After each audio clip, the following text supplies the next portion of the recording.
right. Good morning, everyone. Thank you for joining us on episode 107 of Blowback, Exposing Imperial Decline. We are talking about many things today. We're going to start off just going over current events. We haven't touched on current events for a while. We actually missed last Tuesday's episode, and then last Friday's episode, we didn't really talk current events. But there's been a few things going on that I wanted to bring up and get out of the way before we started talking about other things. Let me introduce Ian Kummer, our regular co-host from Moscow. Not originally from Moscow, but he's been living there a few years. And you're working on citizenship, Ian, or? Oh, that's a couple steps down the road. Next, I got temporary residence, and then after that's permanent residence. That will be next in about 6 months. So. And Greg Rosen is one of our special guests from Chicago. He said it was 90 degrees over there, but it'll cool off soon. How's it going, Greg? Good. Good. Dust James is in the middle of his work day, as you can see, as usual. He is driving somewhere in South Carolina, and he might have North Carolina. You always say South Carolina. North Carolina. Thank you for correcting me again on that topic, on that fact. But yeah, so he might have to step away. We're used to working around that. What I wanted to do at first is just to talk about the recent, current events and how they are culminating and, getting us, it seems like, closer and closer to some kind of, all out, global war or economic catastrophe. So, what we kind of see definitely taking place is the information space being prepared and cleared for a war, right? So, if half of not to. Sorry, Billy Bob. Dust. I just muted you because there was a lot of background noise. Just turn it off if you need to talk. Sorry. Please continue. Yeah. So I'm talking about the modern warfare, and probably not just modern warfare, but all aspects. Warfare tends to have a propaganda component, and the information war is a very important aspect of warfare, especially modern warfare. So you just can't allow voices of dissent, voices of in opposition that are saying that your narratives that are justifying your war are not true. And so what we see taking place more and more is this clearing of the information space, censorship. And so I'm talking specifically, of course, about the founder and owner of Telegram being arrested. We got, Scott Ritter facing some FBI investigations and, stealing of his broadcast equipment. We got Richard Medhurst, another journalist being arrested. So we can see how they're kind of cracking down on dissent, and they're, it seems that we could definitely make the case they're clearing the information battle space in preparation for a future conflict. Other current events. Let's see. Joseph Borrell just said a real interesting thing I saw this morning on Telegram, and I think I can pull it up quickly and read it for us. So let's see. Okay, so Joseph Borrell, he's got some, he's some unelected bureaucrat. He's, in charge of the European Union in some capacity. I am not, if Ben was here, he could give me his exact title.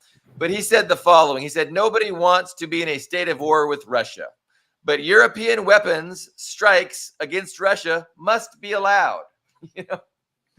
So nobody wants to be in a state of war with Russia, but we can't let our the fact that we don't want to be at war with Russia to keep us from using our missiles to attack Russia.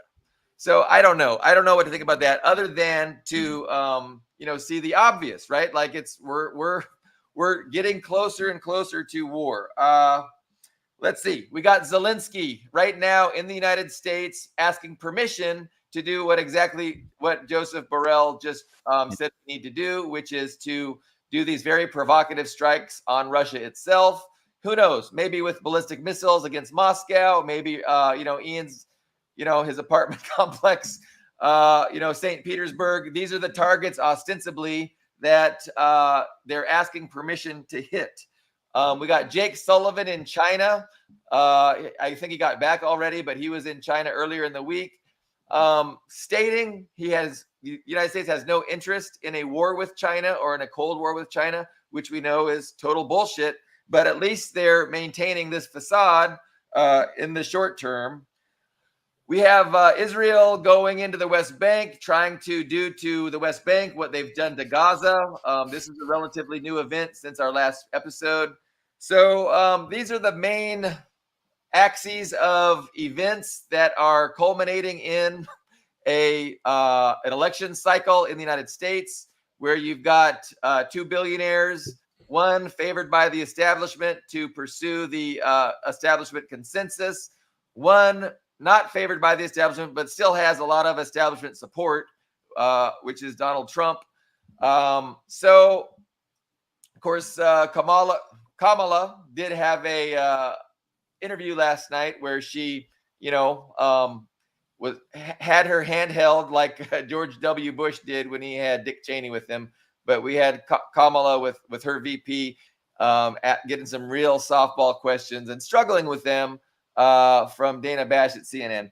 Anyway, so those are the current events. Do we want to go into a discussion about any of them, or any commentary on any of these current events? Well, unless Greg has something, I had a couple thoughts. So first off, as far as, it's true. We've got these mass almost ritualistic cleansing campaigns on the information space, like you said. But there's also taking control or shutting. It's almost the same thing, but there is a distinction. Taking control and shutting down information spaces that they don't control. And what's interesting about Pavel Durov and Telegram is that he has very much cooperated with, I'm just going to mute that real quick unless he speaks up. But what was I saying? So he has cooperated. Western EU countries and apparently the USA also asked Telegram to block certain state-affiliated Russian news channels, which he did. I remember when I was still in the USA, I had to actually use VPN. It was a little ridiculous, actually. I would go to a Telegram channel and I actually have to turn on VPN to even see the content. So, but in the end, it didn't help them. It wasn't enough. Anything less than total cooperation is not enough. You want to elaborate, because it's an interesting story. It's like he fled Russia, right, and went to the free West because Russia was asking him to censor his platform in some way too. Or am I?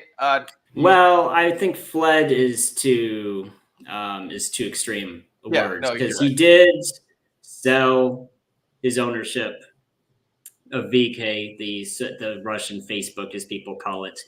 He did leave Russia. And I think that's more of, he was probably upset with, I can't read his mind, but apparently he was disillusioned with living in Russia. But he still, as far as I know, has Russian citizenship, has a Russian passport. I'm sure he has property and accounts in Russia. I don't think there was anything I don't think there was any fear in it. He was just probably just, more enamored with being in Western countries than with being in Russia.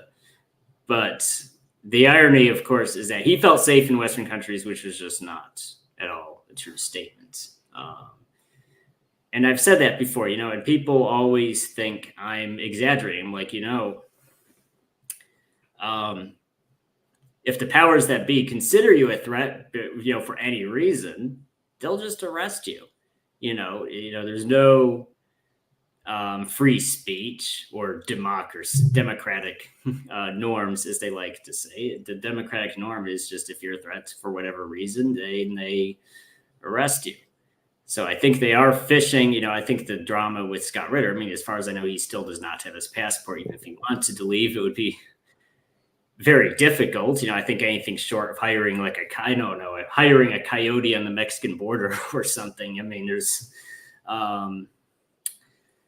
he's kind of stuck, and travel. He's arrested in France. And the thing with France too is that is not new. Like, I mean, they went after, I think it was, I don't remember which. Unfortunately, I don't remember which. I don't have the story in front of me, but in as early as like year 2000, France was going off after online marketplaces for selling Nazi memorabilia, like Nazi medals or, just World War II stuff. It doesn't even mean the person was a Nazi. He was just selling, German old stuff. And France was actually going off after online retailers for this.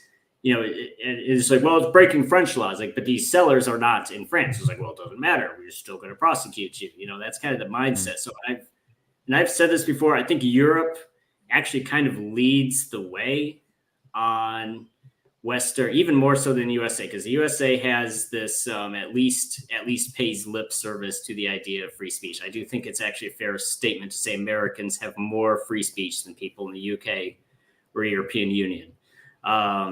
But Americans end up beholden to European laws. That's the end effect, because when Facebook, Twitter, eBay, all these online websites are forced to bend the knee to European rules, an American still has to follow those rules, because if you don't follow them, your account gets banned. So in the end, we're even though we're not in Europe, we're living under European laws. That's the end result.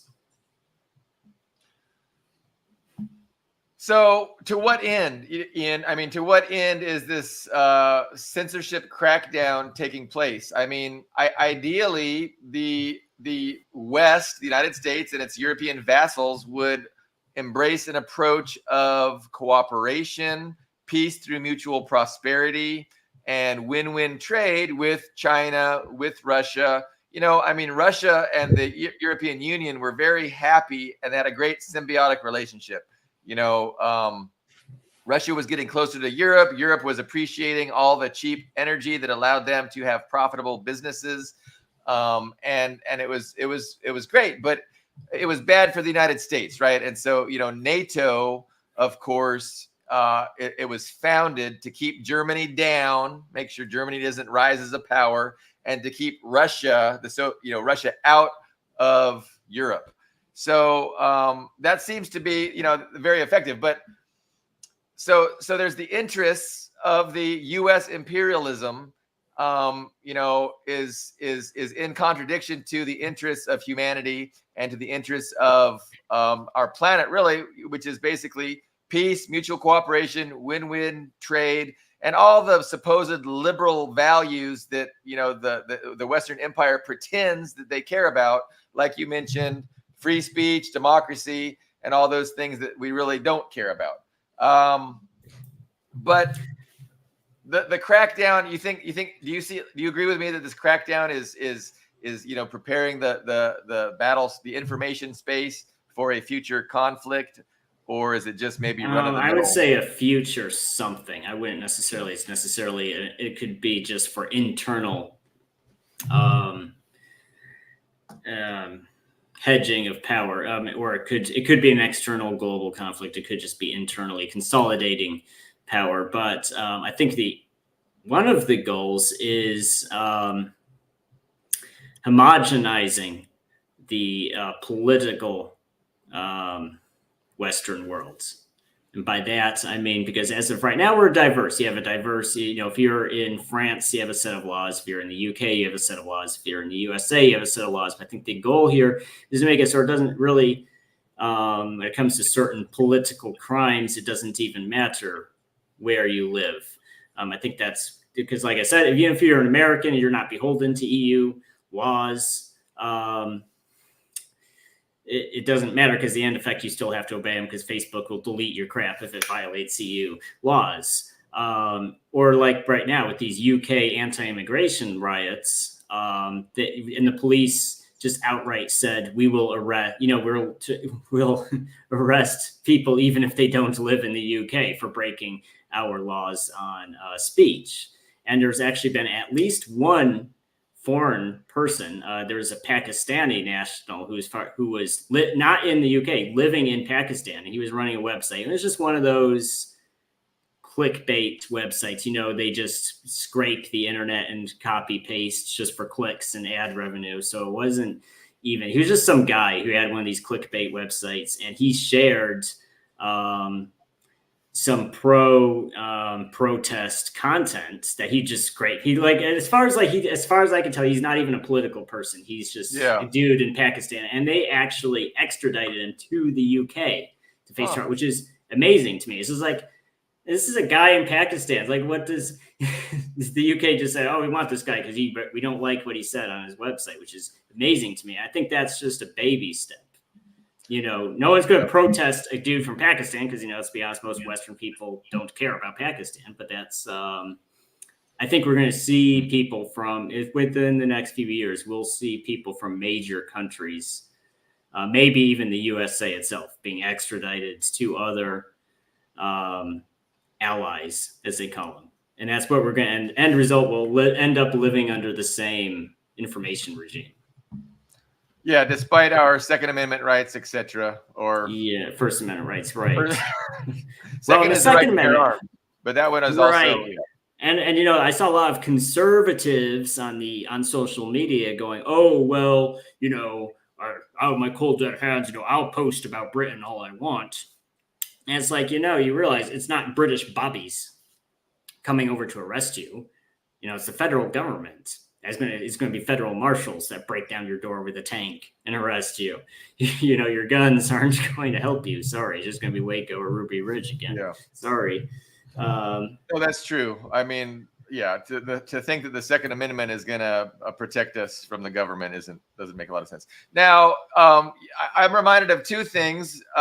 Number one, the extradition. You said extradition that triggered the Colombians being extradited back to Russia from Venezuela. So these morons dressed up in Ukrainian uniforms on their way to fight in Ukraine for Ukraine, against Russia, and they routed their plane through Venezuela, and they were grabbed by the Venezuelan authorities, and they were, extradited to Russia to face charges, which is, I think, great. And then I just wanted to, so MK said no one would care about Telegram after a nuclear war, and that also triggered a thought. Kind of what Israel is doing with their ethnic cleansing and destruction of Gaza and now the West Bank. I really think that what they're betting on is, and I think some of them had said this out loud, right? Some of the leaders of Israel have said this out loud that, hey, we've got to do what we got to do to get this done. And guess what? Once the actual war starts, and millions of people are dead, I'm paraphrasing, nobody's ever going to even remember this, so we just got to get it done. And so it's like there's this certainty. People are banking on this tremendous future conflict where, and to a lot of people, like a lot of Zionists, they're willing to pay this price. If they have to pay a price of like a regional or global war with millions dead to solve the Palestinian problem and to create greater Israel, like they're more than happy to pay that price. And I think there's people in this country that are also happy to pay a price. They're not going to be paying the price, and they're pushing for this confrontation, this either regional or global war, because it's going to be worth it to them. They're not going to sacrifice anything, and they're happy that other people are going to have to die because at the end, the U.S. will be looking like in a better condition than they are now, with the inevitability of a multipolarism and sharing power with China and Russia. So Slava, the European craziness is coming here too. FBI Chicago resident detained Dan. Oh, I did not know that. Man, I've been out of the loop. So fucking Danny Shaw, man. No, that's he's an academic. Like, he is a literal academic. He's a professor. He teaches classes.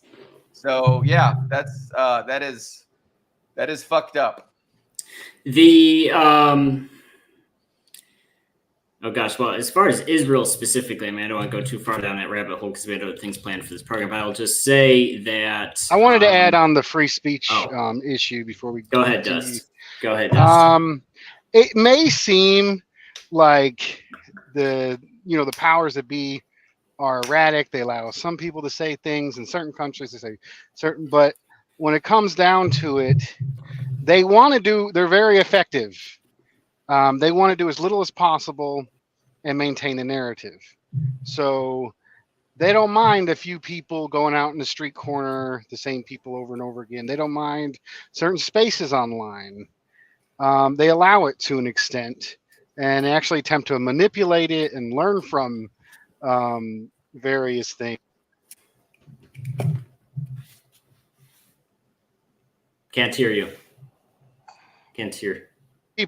A lot of people would say a lot of people say they restrict conservatives to more of an extent, but it's always been the communists and specifically the oppressed nationalists in the United States. Going back to COINTELPRO, the Panthers, Black Radicals, we look at the Uhuru movement now. It's always been the oppressed people within the United States facing the brunt of repression, censorship, and manipulation of their organizations. They've actually, I would argue, allowed open terroristic organizations on the right wing, militias, people planning to carry out stuff. If they're white, if they're right wing, they've actually allowed it to an extent. And this has resulted in mass shootings and other things that happen. And as far as Europe, I think it's a good thing they don't allow open Nazi insignia.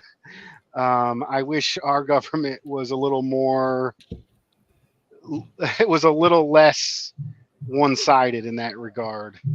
I mean, I'm sorry to hear about Brother Medhurst being arrested. I didn't even know that was the case. I noticed with my social media, whenever they'll allow me to post the same stuff for years.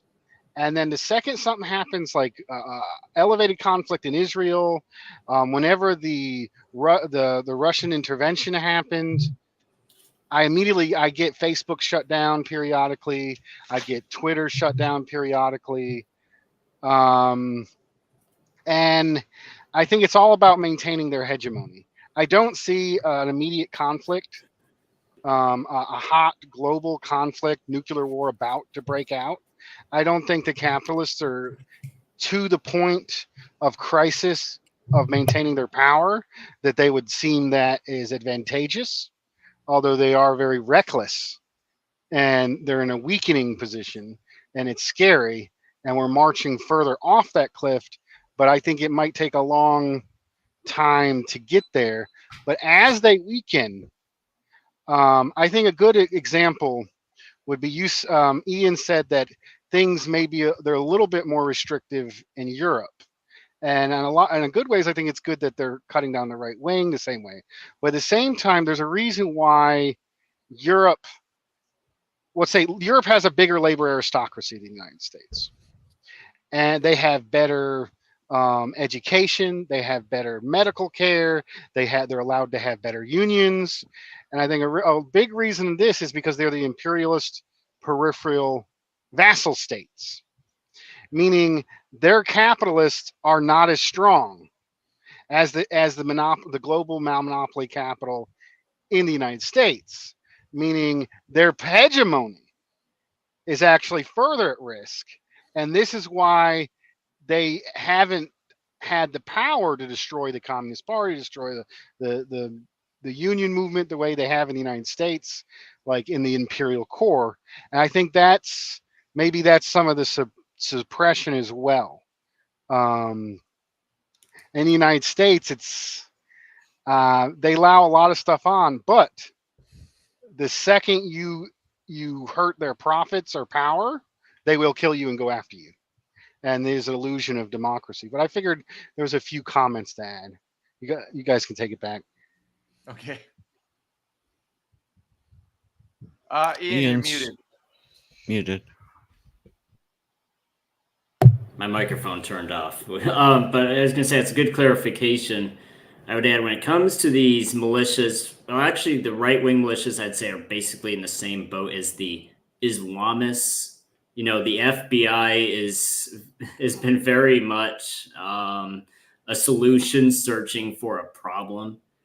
So it very often comes out, and it's actually, I'd say, the same as the Islamists when they say, oh, well, there's this radical Islam in the USA, and 99.9% of the time it turns out it's just FBI guys going into mosques and basically trolling for somebody they can get to do something, even if they practically have to put the gun or the bomb in your hands themselves.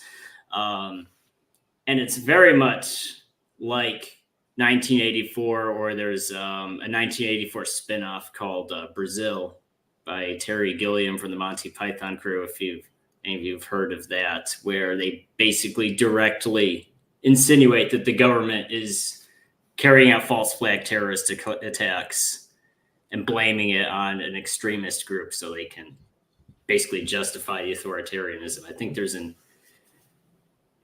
element of that going on in the USA. As far as Europe goes, I mean, they have this socialist democracy thing that they never shut up about. They always, I mean, for decades, they've been rubbing it in Americans' faces. We have universal health care, you don't. We have all these welfare programs, you don't. And I think there's several things that heavily subsidize that system. One, of course, is their I call it neo-colonialism, because they claim to end their colonies, but actually didn't. They just kind of changed the framework a little bit and gave it a different marketing campaign, but it's very dependent on those almost free resources they get from their quote unquote former colonies. It's cheap energy from Russia. It's defense subsidization from the USA. It's a lot of things. And once those factors cut off, they're little utopias. I think they're already struggling. I mean, they're already howling at the energy prices going up. They're howling about the expense of the Ukraine war. I think those little utopias are going to disappear very fast in the next few years. Yeah, no, I agree. They have benefited from, socialism isn't an evil word. In the United States, socialism and communism are just synonymous with, ultimate evil. And it's not like that in Western Europe. And they benefit from being a little bit more rational in that regard over on that continent, for sure. But yeah, like you said, they're dependent on exploiting their ex-colonies, and the cheap energy from Russia was very helpful. And so now there's a huge economic crisis. But how can we tie this discussion in with? I'd like to add to that. I think it's very interesting.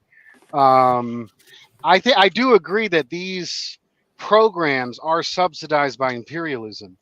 You can't have those programs.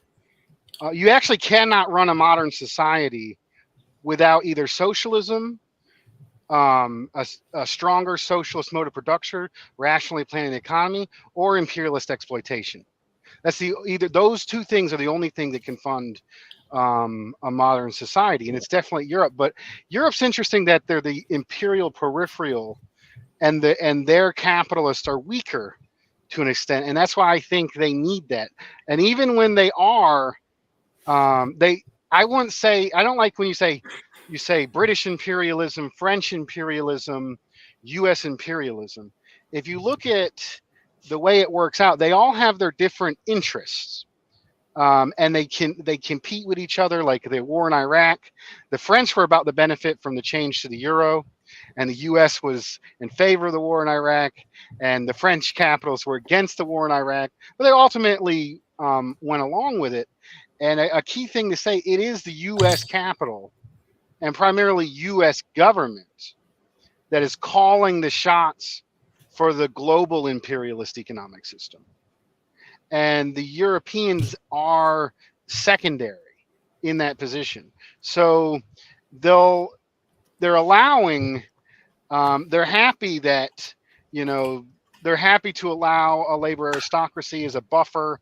It started against the Soviet Union, and to have this ally in the imperialist hegemony. And I do think Ian is right. As the situation worsens in Europe, we can see that those, because they do have a workers' movement, but it's not the workers' movement it's in control. It's the vassal imperialists. It's social imperialism to an extent, mostly imperialism with some social characteristics, if that makes. It's not social, primarily capitalism.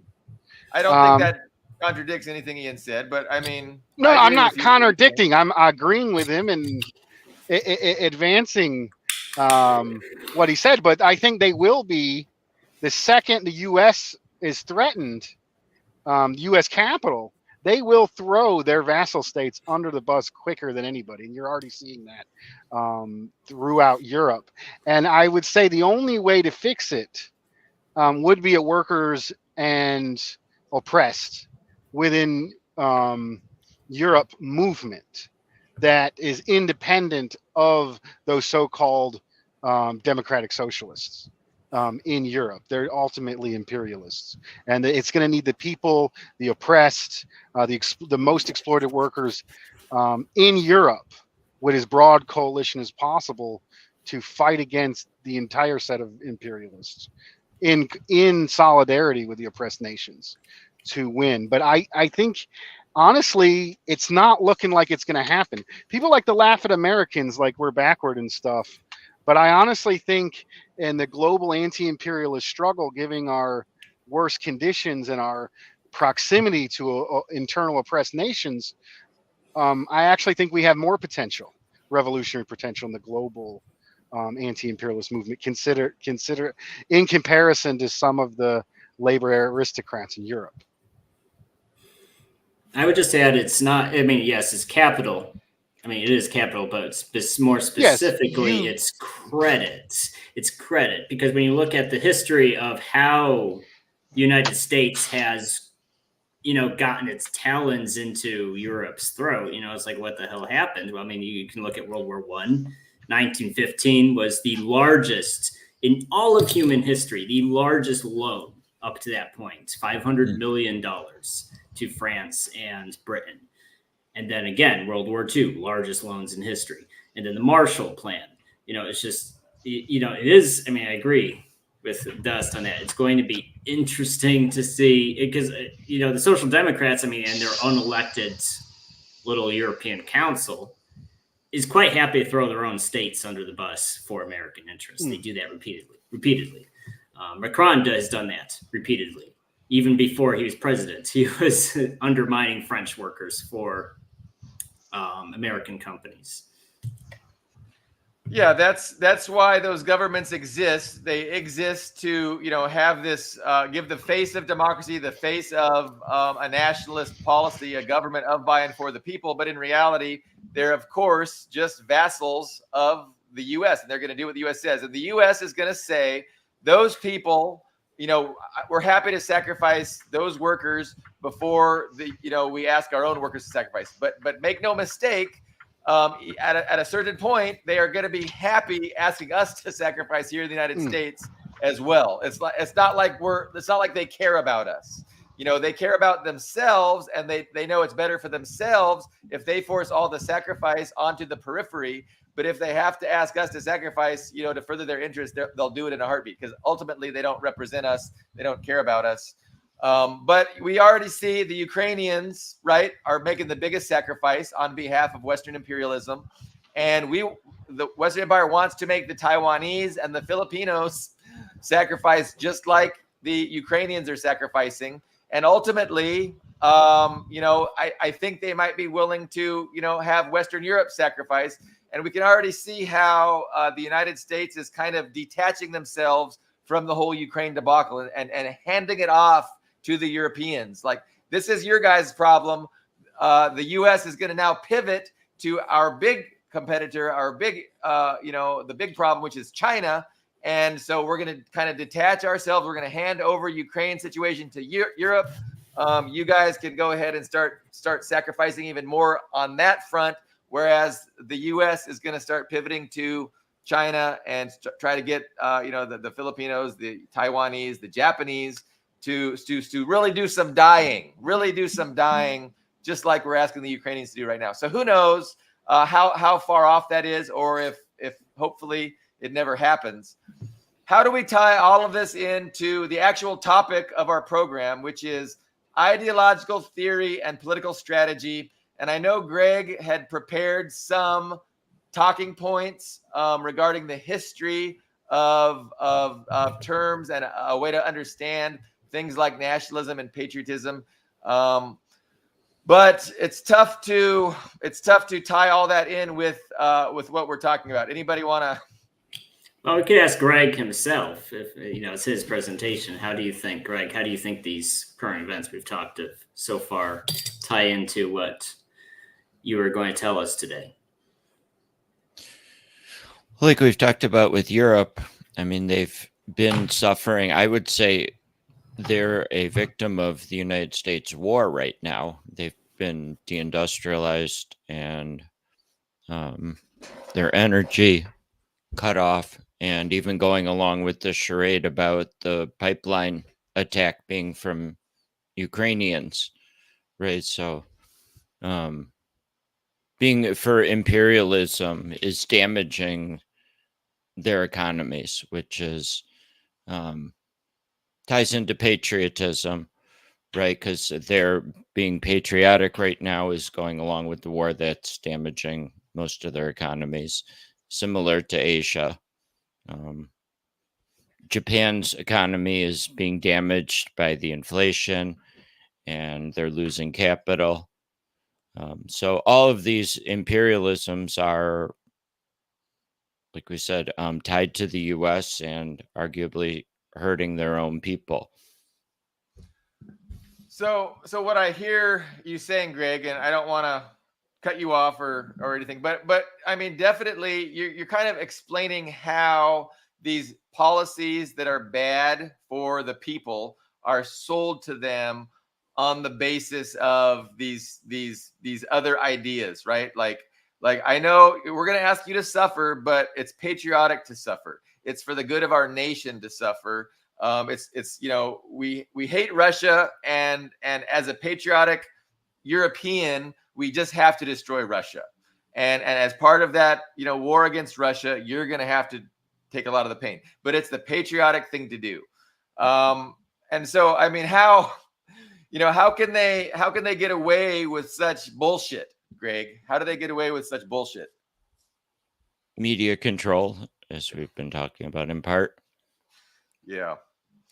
No, and yeah, it's a cradle to grave indoctrination that is just it's like we live underwater and it's the water all around us. We don't even notice it, but it has an effect. And some people like ourselves, we're a little bit smarter than others because we realize it, but I think it still affects us in ways we don't even comprehend. It affects our understandings of things in ways that we probably can't even understand, but we do see how it brainwashes the masses, or at least an unfortunately large portion of them, and gets them to go along and to embrace these narratives and these these ways of thinking that justify abhorrent things that are not in the self-interest of the people themselves.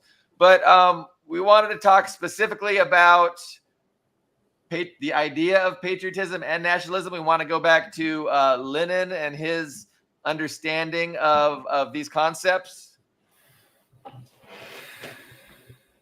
Should I start? Yeah. Go ahead. Yeah. Okay. So on last Friday's Blowback show, Dust brought up a number of objections to the American Communist Party positions, and the show went unusually long and heated discussion. Since we are mostly Marxist-Leninists and the USSR is the best example we have, I thought to research the origins of these arguments back to early last century. The two topics are the idea of patriotic socialism, particularly patriotism in an imperialist nation like the US. And second, the question of how to respond to oppressed groups in the US and exploitation of identity issues by the ruling class parties here. Well before the outbreak of World War I, Lenin was critical of nationalism and patriotism, and following Marx, believed nationalism to be a tool of the ruling class for creating cross-class alliances and divisions between the working classes of various nations, i.e., nationalism weakened working class solidarity. Leading into World War I, Lenin campaigned to all the members of the Second International to not support their government's war authorization and funding legislation. Lenin argued that the coming war would be imperialist, and socialists who were patriotic were social chauvinists, betraying the international working class. Lenin said that socialists should be internationalist and not nationalist. In the case of the US, one of the major motivations for the American Revolution was to expand the original 13 colonies into a continental American empire. The British had been precluding this by limiting settlement to east of the Allegheny Mountains, which was formalized by King George III in the Proclamation of 1763. The king made this proclamation after the British had acquired the land east of the Mississippi River from the French in the 7 Years' War and found the natives in rebellion over settlement encroachment and the loss of French protection. The British didn't want to have to deploy additional resources and military, so the king proclaimed that the land west of the Allegheny Mountains was off limits to settlers. This aggrieved major early landowners like George Washington and Benjamin Franklin, who had acquired new lands in the West. The Declaration of Independence, which consists of a list of grievances against the king, contained a specific one about this particular frustration. Quote, "He, the king, has endeavored to prevent the population of the states for the purpose of obstructing the laws for naturalization of foreigners, refusing to pass to others to encourage their migration hither, and raising the conditions of new appropriation of lands," i.e., the king was limiting appropriations of land and new immigration to those lands. Demand for empire was literally part of the Declaration of Independence. Can one really be both a credible anti-imperialist and a patriot of a fundamentally imperialist nation? Also keep in mind that patriotism rarely occurs in society's most oppressed, yet the most oppressed are often the most revolutionary. The Second Socialist International collapsed when nearly all of Europe's communist and socialist parties succumbed to the enormous direct and indirect patriotic war fervor and voted in support of their nation's war efforts. Lenin's Bolshevik faction of the RSDLP did not, leading to Duma members being imprisoned by the Tsar's government. As World War I dragged on for years and killed millions, the Tsar-led government proved itself fully incompetent at supplying the troops or the civilians with the basic supplies, including food, and unable to halt out of control inflation. As this happened, the Bolsheviks' steadfast anti-war position gained them more and more credibility with the population, as well as eventual loyalty from the military. This loyalty would prove decisive for taking and holding power in the subsequent revolution and civil war. It was refusal of the military and police to fire on strikers and protesters, which led to the collapse of the Tsar's government, and loyalty of the military, which enabled defeat of the proto-fascist whites and large-scale intervention of 17 imperialist nations into the Russian Civil War in order to reverse the revolution. American Communist Party and other patriotic socialists try to sidestep this problem by declaring that in their patriotism, they are against imperialism war.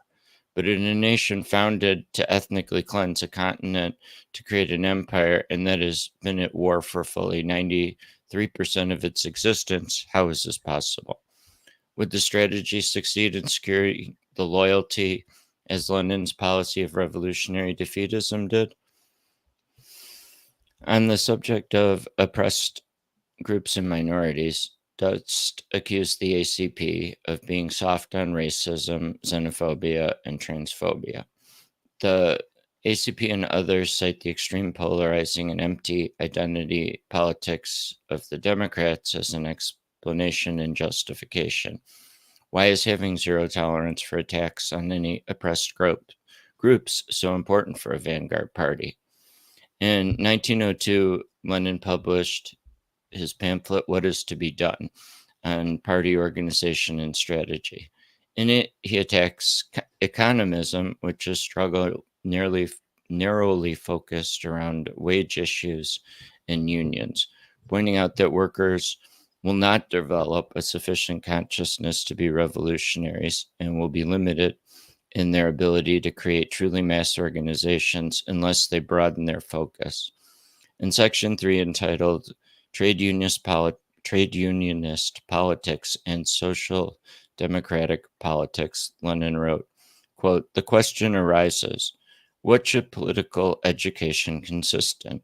Can it be confined to the propaganda of working class hostility to the autocracy? Of course not. Is it enough to explain to the workers that they are politically oppressed, any more than it is to explain to them that their interests are antagonistic to the interest of employers? Agitation must be conducted with regard to every concrete example of this oppression. As we have begun to carry on agitation around concrete examples of economic oppression, inasmuch as this oppression affects the most diverse classes of society, inasmuch as it manifests itself in the most varied spheres of life and activity, vocational, civic, personal, family, religious, scientific, etc., etc. Let us examine this view from the standpoint of the opinion prevailing among all economists, that political agitation must follow economic agitation. Is it true that in general the economic struggle is, quote, the most widely applicable means, unquote, of drawing the masses into political struggle? It is essentially untrue. Any and every manifestation of police tyranny and autocratic outrage, not only in connection with the economic struggle, is not one whit less widely applicable as a means of drawing in the masses. The rural superintendents and the flogging of peasants, the corruption of officials, and the police treatment of the common people in the cities, the fight against the famine stricken and the suppression of popular striving towards enlightenment and knowledge, the extortion of taxes and the persecution of the religious sects, the humiliating treatment of soldiers and the barrack methods and the treatment of students and liberal intellectuals. Do these and 1,000 other manifestations of tyranny, though not directly connected with the economic struggle, represent in general widely less applicable means and occasions for political agitation and for drawing the masses into political struggle? The opposite is true. Of the sum total of cases in which the workers suffer, either on their own account or on account of those closely connected with them from tyranny, violence, and the lack of rights, undoubtedly only a small minority represent cases of police tyranny in the trade union struggle as such. Why then should we beforehand restrict the scope of political agitation by declaring only one of the means to be the widely most applicable, when social democrats must have, in addition, other generally speaking widely applicable means? In 1920, Lenin and the Bolsheviks unveiled and updated the communist slogan to be "Workers and the oppressed of the world unite." Lenin and Stalin also developed the policy of self-determination for the nationalities.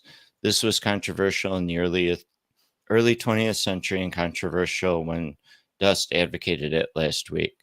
The objection then and now was the possible creation of fragmented, weakened states and chaos. The logic behind the policy was to mobilize the people to participate in their self-determination and transform what was a forced colonization into a free association of newly socialist states. So in November of 1917, the first month of communist power, Lenin and Stalin issued the jointly authored Declaration of the Rights of the People of Russia, proclaiming the right to self-determination for the people living in the former Russian Empire. Here's a couple of excerpts. During the period of Tsarism, when the people of Russia were systematically incited against one another, the results of such a policy are known: massacres and pogroms on one hand, slavery of peoples on the other. There can be and there must be no return to this disgraceful policy of instigation. Henceforth, the policy of a voluntary and honest union of the people of Russia must be substituted. Henceforth, it must be replaced by an open and honest policy which leads to a complete mutual trust of the people of Russia. Only as a result of such a trust can there be formed an honest and lasting union of the people of Russia. Only as a result of such a union can the workmen and peasants of the people of Russia be cemented into one revolutionary force, able to resist all attempts on the part of the imperialist, annexationalist bourgeoisie. The united will of this Congress, the councils of the people's commissars, resolved to base their activity upon the question of nationalities of Russia as expressed in the following principles. 1. The equality and sovereignty of the people of Russia. 2. The right of the peoples of Russia to free self-determination, even to the point of separation and formation of an independent state. 3. The abolition of any and all national religious privileges and disabilities. 4. The free development of national minorities and ethnographic groups inhabiting the territory of Russia. Why is this so important? Strategically, the right of the oppressed nations to self-determination, including the right to succeed, was a way to weaken imperialist powers and build international solidarity among the workers. As mentioned earlier, in 1817, imperialist nations invaded the territories of the USSR in an attempt to reverse the revolution. Some of the imperialists annexed parts of Western Russia, and the whites fought to keep all the territories united in a restored monarchy. The effect of this policy was that the Bolshevik-aligned parties who wanted to join the new socialist union rose up to fight both the anti-communist nationalist bourgeoisie, the anti-communist whites, and the invading imperialists who could have been aligned with any of the anti-communist forces. This happened in every part of the former Russian Empire except for Poland, which was occupied by Germany when the Civil War started. A year into the Civil War, in January 1919, Stalin published a paper called "The Government's Policy on the National Question." In it, he stated, "A year ago, even before the October Revolution, Russia as a state presented a picture of disintegration. Side by side with the old boundless Russian Empire, there was a whole series of new small states, all pulling in different directions. Such was the picture. The October Revolution and the Brest Peace deepened and furthered the process of disintegration. People no longer spoke of Russia, but of Great Russia. The bourgeois governments formed in the border regions were imbued with hostility towards the socialist state government in the center and declared war on it. Parallel with this, there was undoubtedly a very strong urge on the part of the workers and peasant Soviets in the border regions for unity with the center, but the urge was swamped and later suppressed by the counter-trend of the foreign imperialists who had begun to interfere in our foreign affairs. The Austro-German imperialists took this lead and skillfully exploited the disintegration of old Russia, plentifully supplying the border governments with all they needed for their fight against the center, occupying the border regions in certain parts and generally contributing to the complete disintegration of Russia. The Entente imperialists had no wish to lag behind the Austro-Germans and adopted a similar course. However, since the policy on the nationalities had created strong fighting communist movements across the empire struggling to join the new union, Stalin noted that the imperialists had shifted tactics, stating, "Again, the enemies of the Soviet government did not fail to accuse it of making another attempt to dismember Russia. The more reactionary among them, realizing how powerfully the border regions were gravitating to the center, proclaimed a new slogan, reestablishment of Greater Russia by fire and sword, by the overthrow of the Soviet government, of course. The Krasnovs, the Denikins, the Kolchaks, and the Tchaikovskys, who only yesterday had been trying to break Russia up into a number of separate counter-revolutionary hotbeds, now suddenly conceived the idea of an all-Russian state. The agents of British and French capital, whose political instinct cannot be denied, and who only yesterday were gambling on the disintegration of Russia, now changed their play so abruptly that they formed not one but two all-Russian governments simultaneously in Siberia and in the south. All this speaks convincingly of the irrepressible gravitation of the border regions to the center, which is home and with which the home and foreign counter-revolutionaries are now trying to exploit. In the end, all the regions of the former Russian Empire, excepting Poland, Finland, and the 3 Baltic states, joined the voluntary new association. The policy on self-determination for nationalities was not a recipe for the breakup of the nation, but the basis for a new voluntary union. As Stalin said, allowing for self-determination, including secession, wound up creating, quote, an irrepressible gravitation of the border regions to the center, unquote, in the formation of Earth's largest nation. I'm done. That was a lot, Greg. That was a lot of content. So, and I'm trying to apply it to our conversation last Friday, and to the modern context, of course. And honestly, it's a struggle for me to have any clear understanding of how I'm supposed to do that. So, I know I would like to get Dust's thoughts on how the history that you kind of shared relates to our conversation on last Friday, and how it relates to what our approach should be to these issues today. And maybe I should have paid closer attention, and I should understand exactly where you were, the implication of your explanation. But honestly, the implication escapes me. So, I mean, generally speaking, as communists, we should not have any bigotry. We should not have any tolerance for bigots or bigotry against marginalized and oppressed people. I don't, but that's not anything I don't think I share with other communists, right? I think as communists, we all understand that. I think we can get in the weeds when we talk about, if we say that bigotry is, not allowing. Well, okay, I don't even know if we want to go down that road. So let me throw it to Dust, and maybe Dust can articulate, better. How he thinks that what you were saying relates to our conversation last Friday, and relates to what our approach should be strategically, if not morally. I missed the end of the conversation. I had to get a phone call, so I'm not sure what was said as the conclusion.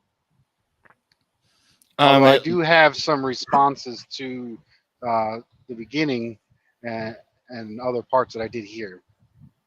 If I would ask Greg, if you had to say a few sentences of a conclusion of your presentation to reiterate and maybe help Billy Bob understand, what would it be?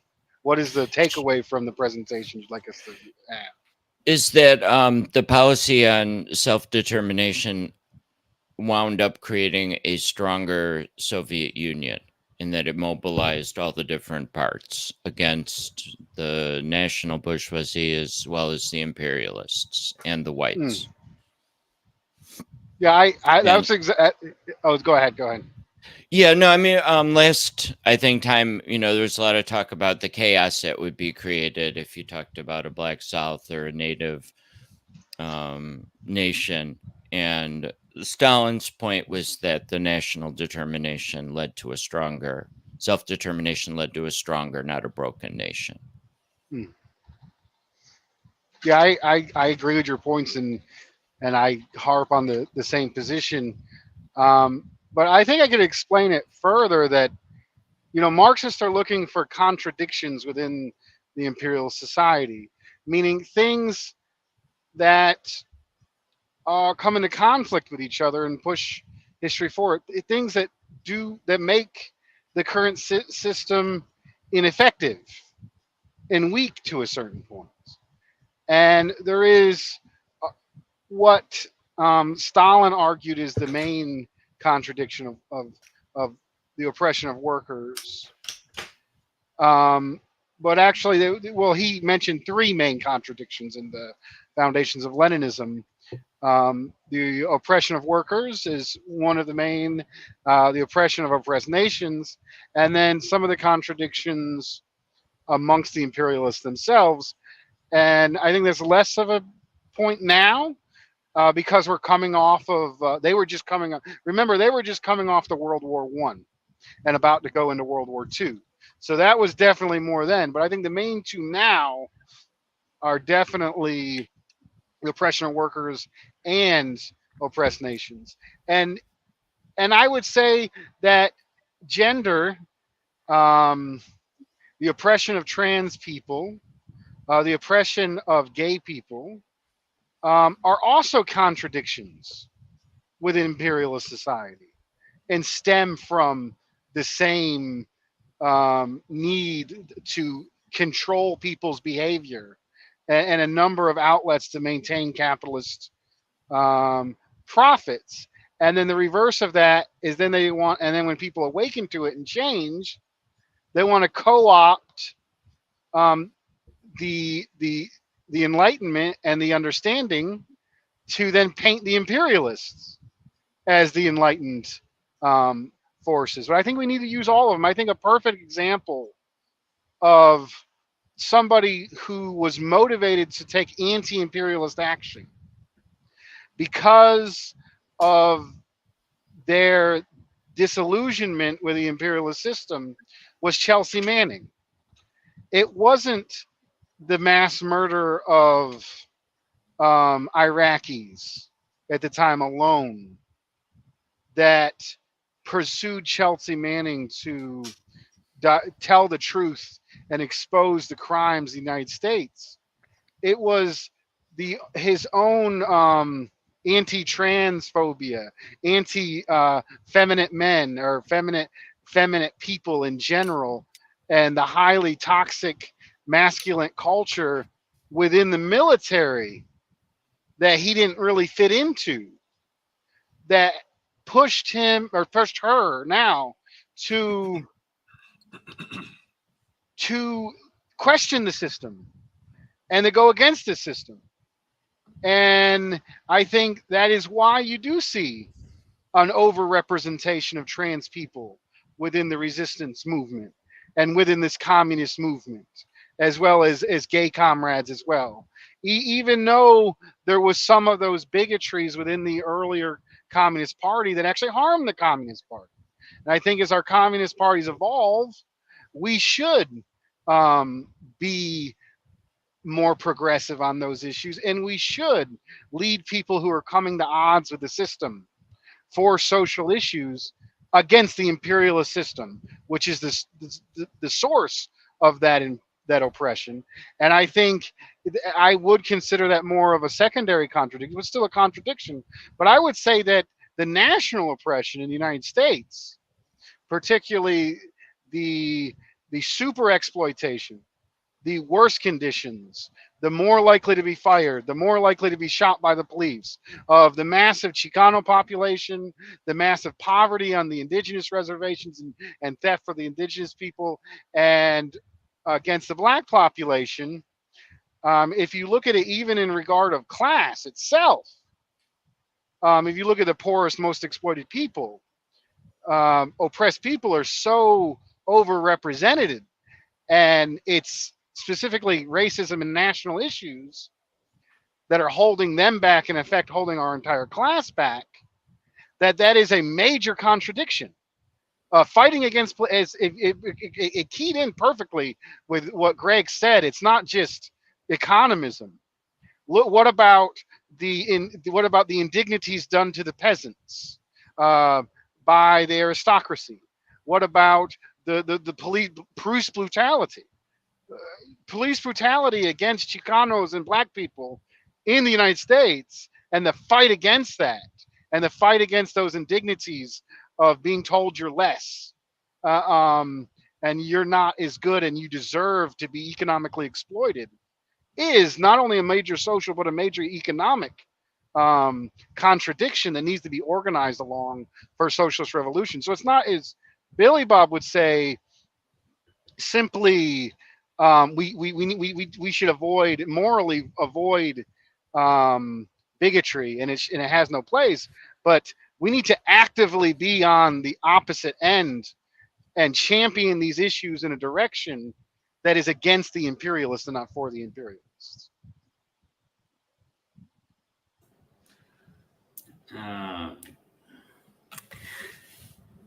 It's true. So I think the thing about Manning was that, well, I mean, he was a gay man when he went into prison. He was definitely sexually humiliated in prison. That's not even a rumor. It's confirmed fact. I'm also, unfortunately, 99% sure that he's also I don't like the sodomized narrative that you're in going prison. down. Chelsea Manning came out as a trans woman, and that was not because of abuse in prison. That is an anti-trans cliche, and she is confident in herself, and she talked about looking into being trans or understanding that was just trans even before that abuse happened. Like, I don't agree with that cliche or that premise or that narrative. I didn't hear Ian say anything like that. Maybe he was gonna say that, but he hadn't said that. So just before, even if it becomes a thing, I'm just gonna stop it. So was that what you were gonna say? Manning was also suicidal when she came out because of prison. you're saying because she was mentally ill, that's why she's trans. No, she was trans before and trans after. Just because trans people are more likely to be the victims of sexual assault does not mean that being trans is an effect of sexual assault. That is a right-wing, incorrect, false narrative.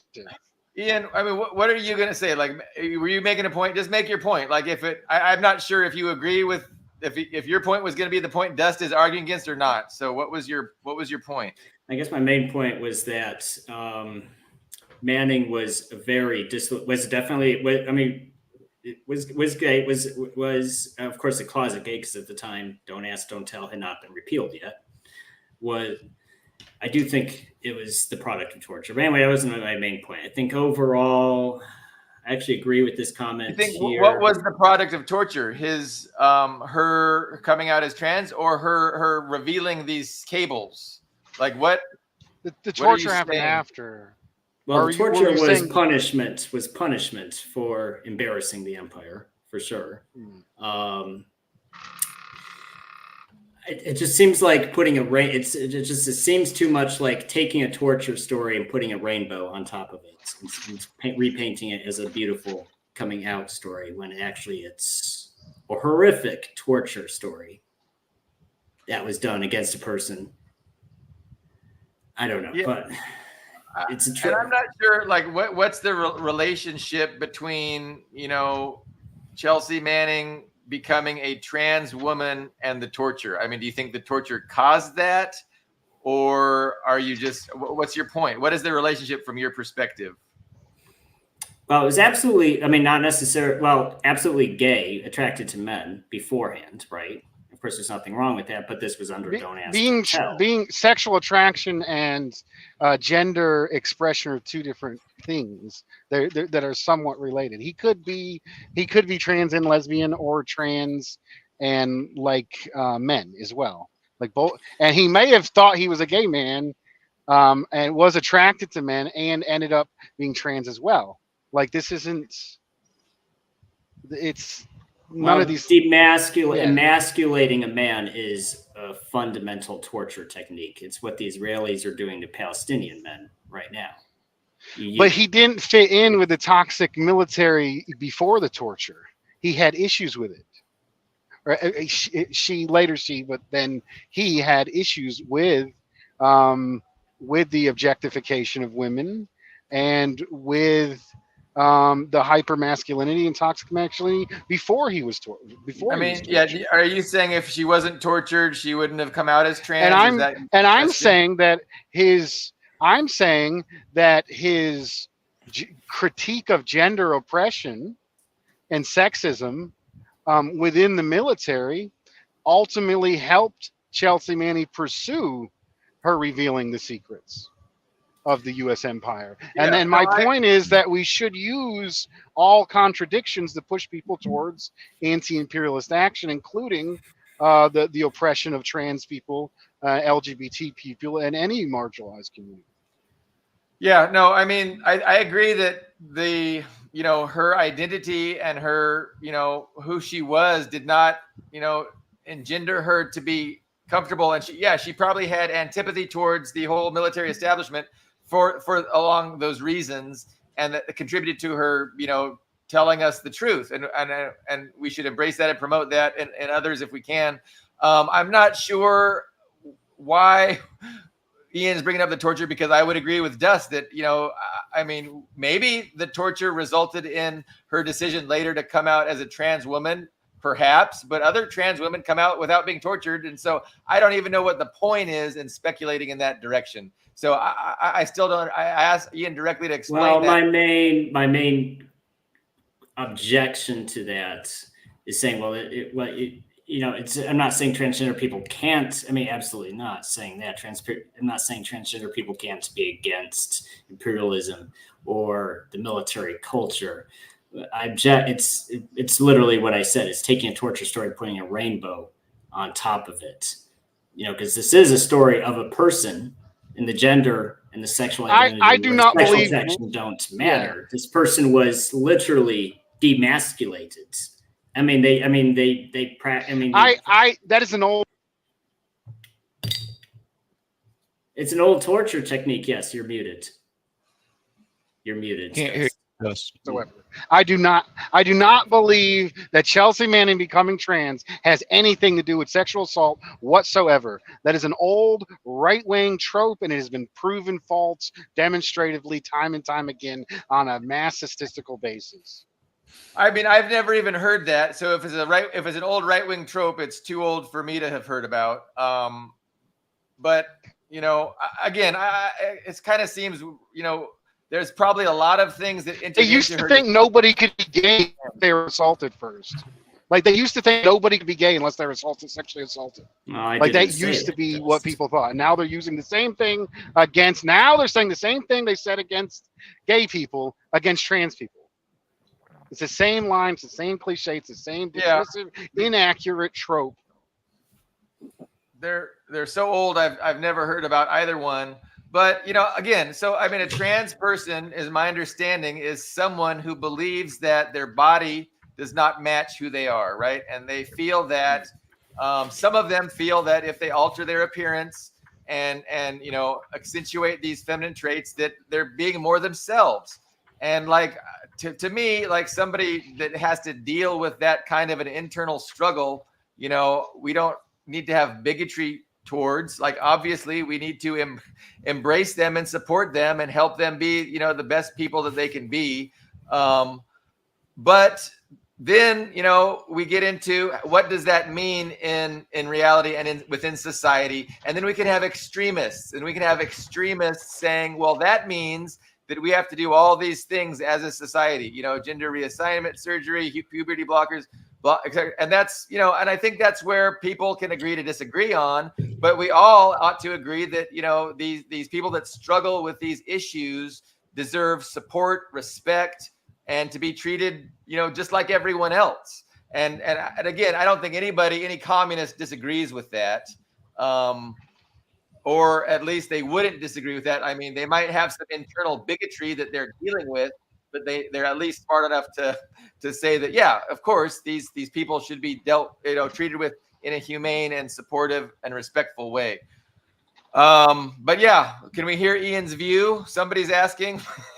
Well, okay. So, I mean, ultimately, Manning's best course in life would have been, because he was already on the road to separate out of the military. His best life would have been to separate from the military, go home, and do whatever he or she was going to do. But what happened instead was that leak got tortured, absolutely ruined Manning's life, and ultimately, I'll say that was probably one of the most significant leaks in modern history, but at the end, it didn't change anything. It didn't stop the war in Iraq. It didn't do shit, unfortunately. I mean, it's terrible to even say that. It didn't do shit, but it ruined Manning's life. I don't see the benefit in saying, well, this is an example of, a transgender person resisting. No, it's just a case of a troubled person who the military just stomped on and mentally, emotionally, and physically destroyed. That's ultimately, there's no rainbow at the end. There's no touching element to it. It's just a person who is tortured and mentally and emotionally broken. I mean, she's a symbol of resistance. I think I'm going to go with Billy Bob. Like, you could say, oh, but that didn't end imperialism. That didn't end the war. Like, what do you think war is? There's hundreds of people shooting at hundreds of people, and some of them die, and the war continues. You make gains, you make retreats, you make withdrawals. But yes, that was that being exposed on that basis added to the global consciousness of the anti-imperialist movement. Yeah. And it was a victory overall. Chelsea's sacrifice, she's a hero, wasn't made in vain. Yeah. But okay, we can agree to disagree on that point if we're not going to moving on. But to say, I mean, I think as far as the overall point on nations, I think oh my gosh, there's been so many comments since then. Let me see if I can find it. Okay, this comment from MK. Honestly, I think the USSR is saved by Slavic triunity. That's a reference to Russia, Belarus, and Ukraine.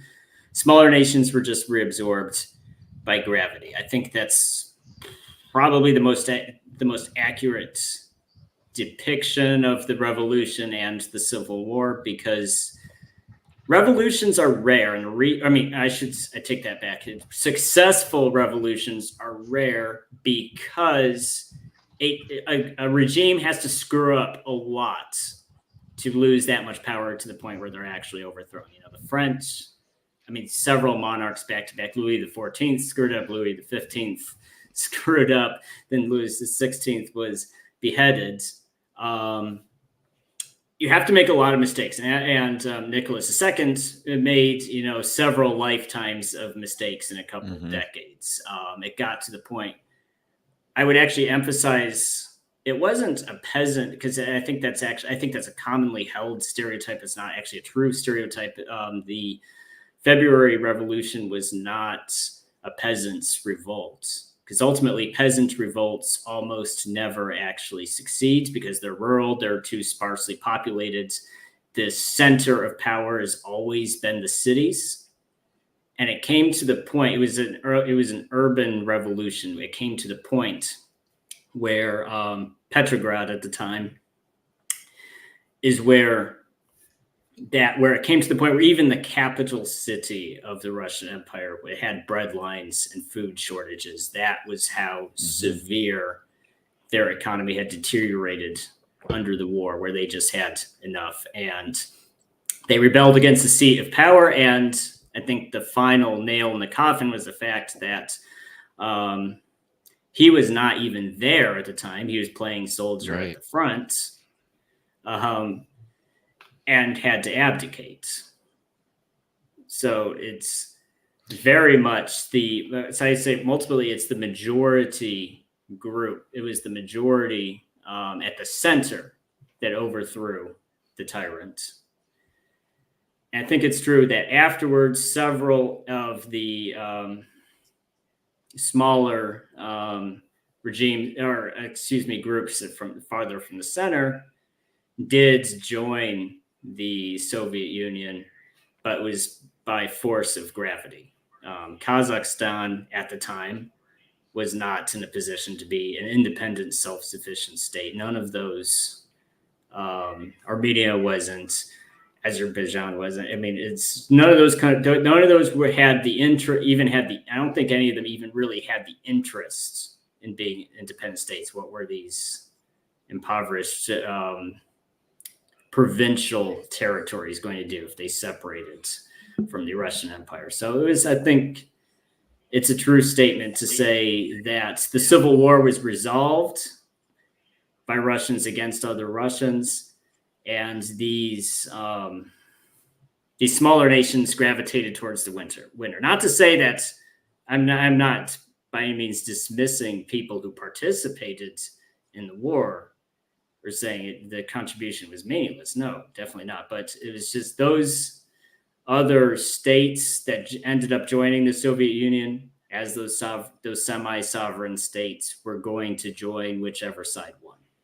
I think ultimately it wasn't the deciding factor. It wasn't the deciding factor in the Civil War. So that's a little bit of pushback against, Greg's explanation for why this is the best strategy and this is the best approach towards the, the sovereignty of these smaller nations. I don't think. Can you hold on 1 sec?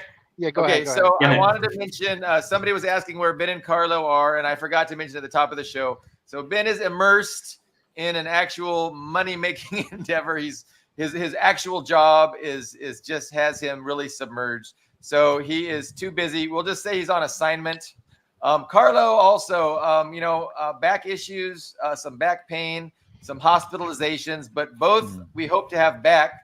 And so it's definitely not because they don't want to be here or because we don't want them here. It's just, they're struggling with their own things right now. One is work and then one is health issues. But yeah, we hope that they're back. I mean, I'm hoping every episode they're back, but maybe Tuesday if we keep our fingers crossed. And then somebody was asking Greg's view on the trans issue. Put that off till later. Yeah, that could be a rabbit hole we could go. Well, I just gave my view and you had given your view. I think about, it was specifically related to, Chelsea, but just back on the Civil War, though, I think in every of the republics except Poland, there was a Bolshevik aligned movement that took up arms.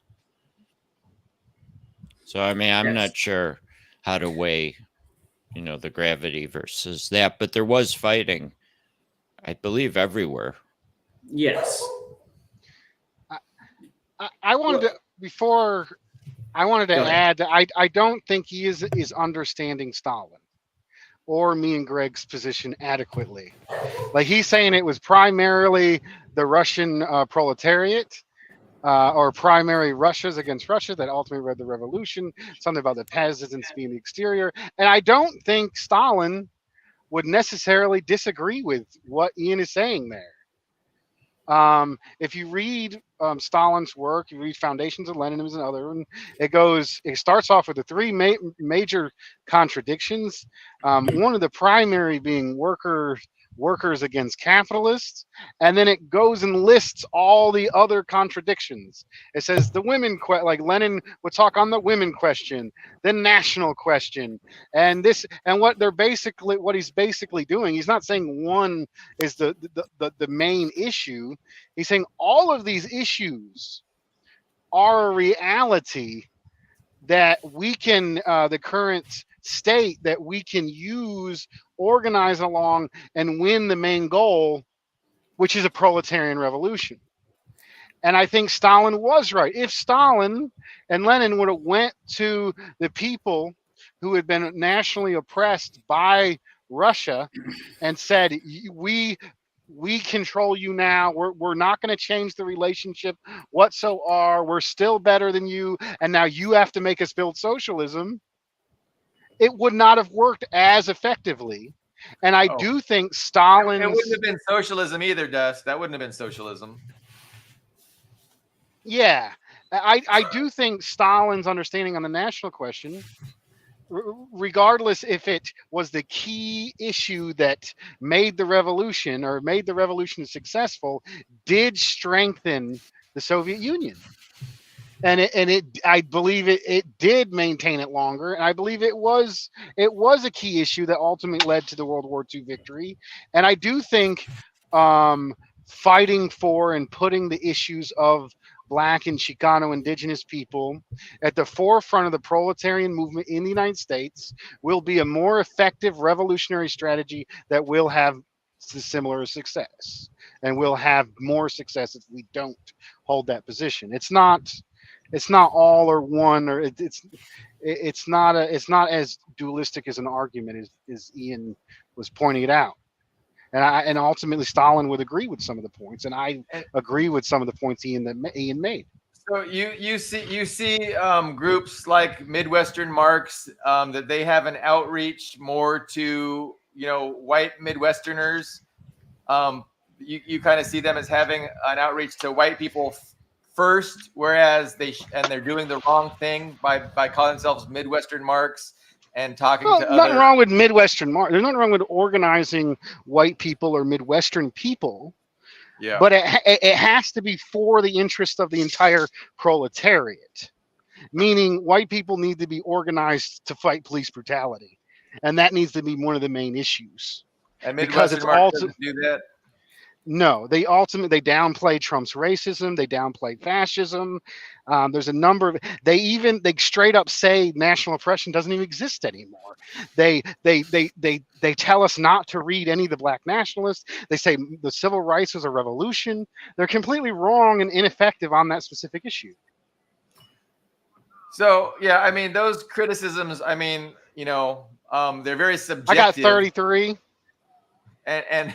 And debatable, but no, I'm asking specifically because so we were going down this line, and I couldn't, I was trying. I think he's taking a call.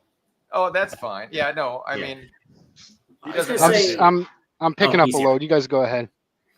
I was gonna say the thing about Stalin is so I got a couple thoughts on that. So first, I think Stalin was picking up the towel where Lenin dropped it. I mean, not to say Lenin deliberately dropped the towel. He had a stroke. I don't think that's some personal failure. But I think Stalin had to, and I've read some of his letters. Like he published some letters he wrote to university students because, university students could correspond with Stalin. With the Secretary General of the Soviet Union, and some of them were very radical, some of them not so radical. But they're young students, and they would write to him. And it's clear from his letters too. I think ultimately what Stalin did is he had to take the revolutionary ideal of Lenin's leadership and the original Bolsheviks, and he had to rationalize it and apply some common sense to it. And I think so. The critics who say, well, Stalin watered down communism, he was a traitor to a lot of these Trotskyists and those types of people say that. I think what he really had to do is he had to make certain concessions, and he had to create a workable system. And I think that's also commonly, like I read Nadia Krupskaya's book, her biography of her husband, Lenin. I think what's frequently misunderstood about Russian communism is that Russian communism isn't just piggybacking off of Marx. So they took Marx, this German guy who had primarily a critique of capitalism, and they Russified it. In fact, in the opening of her book, Nadia says, she was a disenfranchised, for those who don't know, she was a disenfranchised aristocrat. which is there were a lot of those in the Russian Empire, just aristocratic families who had no money. So she felt, she looked at her own situation as a very poor aristocratic family. She looked at the people below her, of course, and she felt very angry. But it was just direction, and she herself said that it was directionless angry. They were just angry at the system. They saw it was a rotten and weak system. It was a very unfair system, and they were angry about it, but it was just anger. They had nowhere to go with it. And then she said when she read Marx, and that's actually a funny story because when Das Kapital was translated into Russian, it was actually allowed by the government censors because they just looked at it as like, this is the most boring book I've ever read in my life, and allowed it. The censors actually allowed it in the Russian Empire at first. Mm-hmm. And they said when she read Marx, then that connected all of these thoughts that they kind of already had and gave them some purpose, and it gave them a direction they could take it.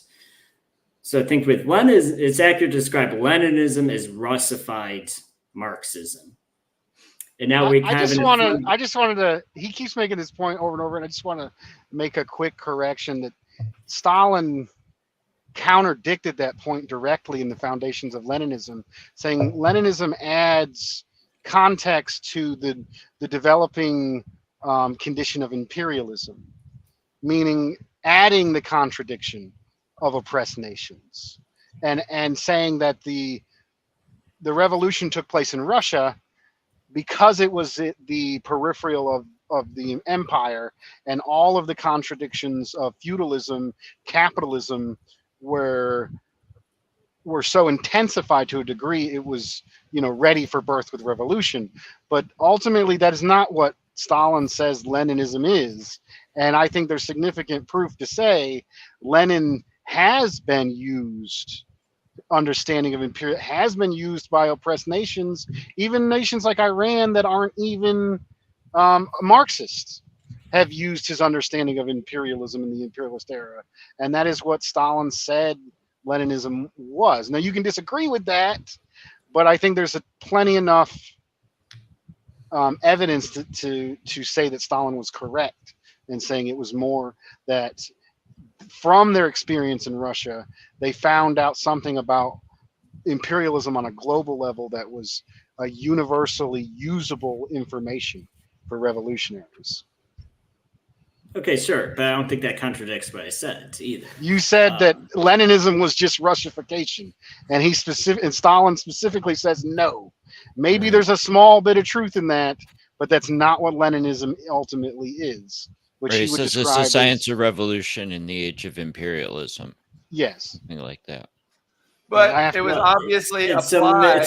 It's a fusion of Russian ideas and Marxism. I mean, that's true. I mean, that's true. I mean, yeah, it's universally. I'm not saying it's not applicable to other people. But even Dust's example, Iran. I mean, Iran is one of the oldest civilizations in the world. I mean, Iran had an advanced civilization while our ancestors were still rubbing blue paint on our faces and worshiping trees. We're just running around naked in Germany or Britain or Britannia or wherever we were. I mean, of course, Iranians are going to look at Marxism and apply it to their own cultural norms. I mean, of course. Yeah, I didn't feel like I needed to object to what Ian said. I mean, Lenin applied Marxism to Russia just like Mao applied Marxism to, China, and then Castro applied Marxism to Cuba. I wasn't sure he was saying anything I disagreed with, but and then Dust's point, I also agreed with Dust's point, and I, agreed with Ian that I don't see how Dust's point contradicted Ian's point. But this is what happens when we start talking ideology and theory, inevitably. I guess my main point was I think there's a tendency to overanalyze what Lenin was doing in Russia. And I think but we're missing the main lesson was that Lenin and that first generation of Bolsheviks, they applied those ideas to their own situation. So Western communists needs to do that themselves rather than overanalyze what worked in 1917 Russia. Say, okay, what is valid Yeah. in Marxism and Leninism, and how do we apply that to our own situation? Because what is happening in 2024 America and Western Europe is not, in Eastern Europe and Central Europe, Right. is not And the I same think, as 1917 I Russia. think we could probably all agree that that's an important point and a true point, and that, that's what Marxism, Leninism is, right? It's the application of this understanding, this way of thinking, this understanding of history to our current situation in order to achieve progress. And in order to achieve progress, we have to understand the obstacles to that progress, which are really the oppositional interests of the wealthy elite, a class, the ownership class. So, but I would argue that the national question in the United States is more applicable to our revolutionary situation than it was in the Soviet Union. Like, we have entire masses of the population that are nationally oppressed. If you look at poverty on a map, you can line it up perfectly with 5 oppressed regions: Appalachia, indigenous reservations, the Southwest, and the Black Belt. Like, this is more applicable in our certain context. It's not, I'm not bringing up old stuff. I'm applying their science correctly to real conditions here in the United States. Yeah. So, I mean, one of the things I push back against Dust on is his statement of fact, his affirmation of faith that in order to succeed, we have to, outreach to the most marginalized and oppressed first. And so my problem with this statement is it doesn't really say anything. It's kind of arbitrary. It's kind of meaningless in any concrete way.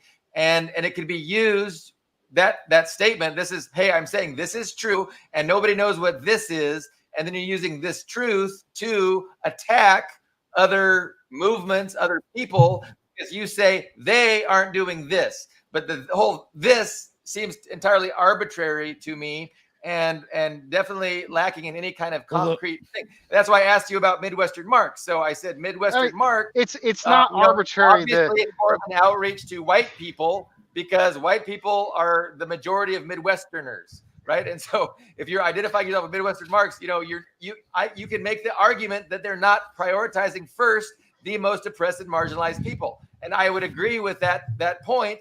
But then to say they're wrong because of that, that's where the problem is. Like, I can agree that Midwestern Marx isn't prioritizing going after first the most oppressed and marginalized, but to say they're wrong because they're not doing that, that's what I'm gonna reject what you're saying, Doug. I think it is very concrete, both the material exploitation of oppressed people and the history of resistance. We don't have to go out to oppress people. They have been leading the struggle against imperialism and against capitalism and in the labor That's not even movement. addressing the point, and it's frustrating me. But they've already been leading it. And, okay, Greg, you got some before I get angry because I have low blood sugar. And when you're not, if you don't talk about national oppression, you don't talk about anti-bigotry, you don't talk about police, you're not adequately representing our bigotry class. And racism exist. Midwestern Marx doesn't deny that racism and bigotry exist. Did I say that? Am I a radlib that just says, oh, they're fascists, fuck them? No, I have a concrete, historical, material, theoretical analysis against national chauvinism and against economism and against the practices that they are having. I'm not saying, oh, they're evil, fake Nazis that need to be killed and beat up. No, I'm saying they're ineffective, weak opportunists, and there's been a history of ineffective, weak opportunists that have they're simply grifting online for support and not actually supporting or tied to anything of substance. Well, and I can point to things of substance. Criticisms. I mean, those are like almost ad hominems, but okay, calling them grifters and things. Greg, did you I'd want like to hear Ian, not Ian, but Greg. I don't know if he has anything to add. Yeah, I mean, I want to tie it to I think arguably our biggest problem in Marxism is Marx wrote about the industrialized urban proletariat as the main vehicle of revolution. That's never been the case, right? Every socialist revolution has happened in a semi-feudal country with a lot of oppressed groups, not one with a strong working class that was able to rise up. And these are the modifications that Lenin and Stalin made that are applicable, I think, outside of Russia, is that the industrial proletariat is not the most oppressed group in most places.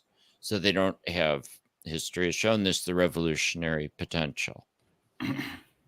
Well, that's interesting. So that's pretty concrete, right? Like, I mean, I'm appreciating what you're saying in a real concrete way. So, I mean, essentially, you know, you're saying Marx was wrong to identify the proletariat as the best vehicle, the best driver for revolutionary change, and that Marxism-Leninism points to the most disenfranchised. So that's an interesting reading, because I haven't come to that understanding. Like, I don't have that idea in my head that this is what Marx and Lenin, this is what Lenin and Stalin were saying, refuting, you know, Marx. Like, well, that was that section from What Is to Be Done that I read that carried on and on about how just looking at labor struggles isn't adequate. Yeah, and I'm gonna have to dwell on that. I mean, you know, it helps me though to understand what you're saying, which of course, but I need to think about it more. But you know, when you talk about what Lenin was saying, to me, Lenin is saying something, you know, that is really unrelated to the general thrust of your argument, that Marx was wrong to assume it was the proletariat class, and it is the most exploited and disenfranchised. So I think what Marx was wrong about was to think that in the most industrialized nations with the least exploited people, that's where you're going to get revolution. And Marx was clearly wrong about that, right? He thought revolution was going to come in Germany and in the most industrialized countries. But it ended up being in those countries that are most exploited, you know, China, Russia, Cuba, Vietnam, these countries that had nothing to lose, absolutely nothing to lose with overthrowing their repulsive governments, were the ones that succeeded in revolution. And so you can apply that, right, Dust? You can apply that to contemporary society. And it's those people that have very little to lose who are right there ready to join the struggle. And as true as that is, if these people are still a minority group, you know, and comprise a minority, we still have to get a majority, or at least some of the majority, on board. And so I don't think you can just, you know, denounce people for, you know, having an outreach to Trump supporters. I think that's a perfectly plausible approach to, and again, like it takes a village, right? Like, everybody has to do something, and some people do other things better. They can outreach to these people. Other people can outreach to these people, and to just, you know, to dictate to everyone, you must do it like this, I think is misguided and hubristic. You were so close. Go ahead. Okay. You were so close. You almost got there. Yes, I mean, that is exactly what Leninism is, and Leninism, why it applies to the United States. And we're not saying you can't bring in the petty bourgeois. You can't bring in people who are disassociated and drawn to the Trump manipulations. We're not saying that at all. But we're saying that national oppression is a key part of imperialism, and anti-immigrant bigotry is a key obstacle in the fight against imperialism. You cannot downplay that whatsoever. And also, like, I'm okay with appealing to everyone. Downplay. What does downplay mean? Downplaying, saying we're less racist than we ever before. We're less This is stuff Midwestern Marxists. We're less racist than we ever been before, and migration is primarily a mechanism.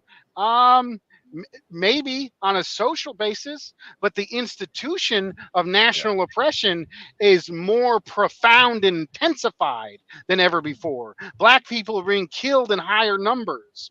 Black people are more poor than they were before. Like if you look at the material basis, national Those oppression last two claims and I'd have part to of the check. I'm social. not willing to concede Just those. But so the social thing has transferred. Okay, there's not direct and open segregation. But if you look at the civil rights advancements, there's arguably now simply neo-colonial, more advanced superstructures that are better maintaining and more intensified national oppression and exploitation of oppressed internal people. And it will be, and it will and has been the most exploited. And it continues to be. What these people are doing and why they want to outreach to Trump supporters, why they want to downplay and not talk about the importance of racism and fascism is because the middle class will always have more Patreon dollars, will always have more time to view, and it's not gonna, like, they can continue to do it and it's fine, but if they want to break off from the CPUSA and then claim to be the legitimate representation of the American communist legacy and acting in a way that is obvious to anyone who's actually organized, actually has roots and ties to the early forms of communist and communist theory within the United States, is absolutely absurd. It's frankly insulting what they're doing to anyone who comes from that background and has done that work. yeah, I just wish any point you've made that I've agreed with would justify that perspective, because like I totally reject that perspective, and that's you mind reading, right? That's you mind reading these people and knowing I that see they're their really policy. I at-heart read what they say. I can tell Yeah. you what they're saying and how it's wrong and how it negatively affects trying to do anything. But yeah, I mean, And I've done it. I'm not convinced, right? I've read them. Okay. I've watched That's their, fine. and You I've might listened be to short you. sighted on that. You might. I mean, Yeah. I don't. All I can tell. I think the best thing for you to do is to go out to demonstrations and support the labor movement in your area. Go out to May Day and see the people that you see there and talk to them, and get outside of these influencers online. And I think that's probably the best advice I can give you, because my basis is based off of organizing, based off of studying theory with legacy organizations, and I think that would be the best thing for you to experience those struggles and take I'm always part open and talk for with different advice, people. but the implication be that my if advice. I followed your advice, that I would agree that Midwestern marks Yes. are just shady grifters trying to get money. No, they seem legitimate. I mean, Carlos is Cuban. He knows that racism is real. So, the attacks that you make on them, those are what I don't agree with. I mean, nobody denies that racism is real. And sure, I mean, Midwestern. So you say downplay racism and downplaying oppression. That is Yes. such a general, nebulous. All right, calling the American Revolution, non-concrete. calling the civil rights movement a revolution, right there in itself. There's a good example. Why would they want to downplay racism? Why does, for instance, Tony Montero want to downplay racism? A black man living in Philadelphia. He's got a lot of outreach. He's a whole other bag of worms. I mean, No, if you look, he he has has that mostly opinion. Asian supporters, young kids, Asian supporters that go What off would of his make every Tony move. What's wrong Montero with I want don't- to Asians? down- I why would he don't want to see him downplay out. racism? You see, I don't see Tony Montero out in the midst of the black community in Philly, in community with the people. You don't? And actively involved in organ. No, I do not see that. I see He's him in out his there all little the time. room on Saturday and his little conferences with his specific so people. Dust, your criticisms are And he's the shallow direct descendant. No, and he was immature. directly These are immature trained. criticisms. No, they're not. He was directly I asked you a trained. question. by How does Henry Why Winston. would Tony Montero want to downplay racism? Okay, he was directly trained by Henry Winston. Henry Winston led the Communist Party in the revisionist period. And in the revisionist period, what did they do? They dropped the national question. They abandoned proletarian organizing in the South. And he attacked the Black Panther organization at the height of its organizing. And here's a guy, Montero, who's this aloof intellectual with his own little posse of yes men, saying that Garvey made no substantial revolutionary contributions to the United States resistance. I asked That you is absurd. I'm giving you concrete examples. No, you're not. I asked you a direct okay. question, and you used that as a pedestal to launch a bunch of other additional attacks. No. You said, why would he want to downplay racism? Because he was directly influenced by the party that downplayed racism. That's not a motive. What's he was his directly motive? trained by them. Why? I don't. He's not in communion with the black proletariat. He's not in community.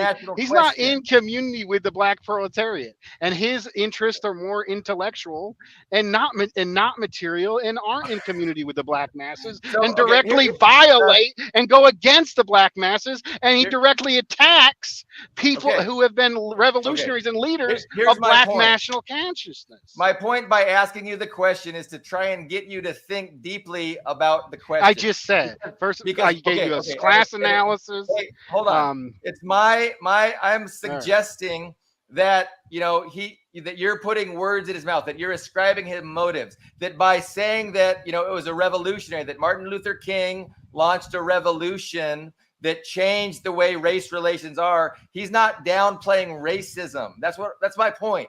You equate these two things as the same, and you're saying because he does this with MLK, because he has this conception of things, that's downplaying racism. And what I'm saying is you're using two different things. You're saying a negative thing, downplaying racism, is the same as his theoretical framework of understanding history. And what I'm saying is that that's dishonest of you. There's no way in fucking hell any of these guys want to downplay racism, and it's disrespectful for you to say that they're downplaying racism because of their intellectual. But anyway, my blood sugar racism is just the superstructure that maintains national oppression, and he says national oppression doesn't even exist when it has intensified. Go ahead, Greg. He says national oppression doesn't exist. So that's what he says. Okay, well, what is national oppression? Like that's the super exploitation of a people. Certainly wouldn't say that racism. The exploitation of people twice done in the selling of profits, and it requires brutalization. The same thing they do. So there's no brutalization in the black community. Tony Montero says there's no brutalization in the black community. He doesn't say that. He says they're not nationally oppressed. Of course, he doesn't say that. So stop putting those. He says they're not nationally oppressed. They are nationally oppressed, and that is a material. Okay, this is a disagreement over definitions. It's a disagreement over. No, it's not a definition. It's not over theory. That's what it is. It's not. It has a very real substance, real world applications when it comes to organizing and understanding our world. It's two different ways, and again, to attack them for downplaying racism because they use a different terminology, a different theoretical framework. I don't think that's appropriate. I think downplaying racism's the wrong question. It's whether they're adopting Stalin's strategy or not.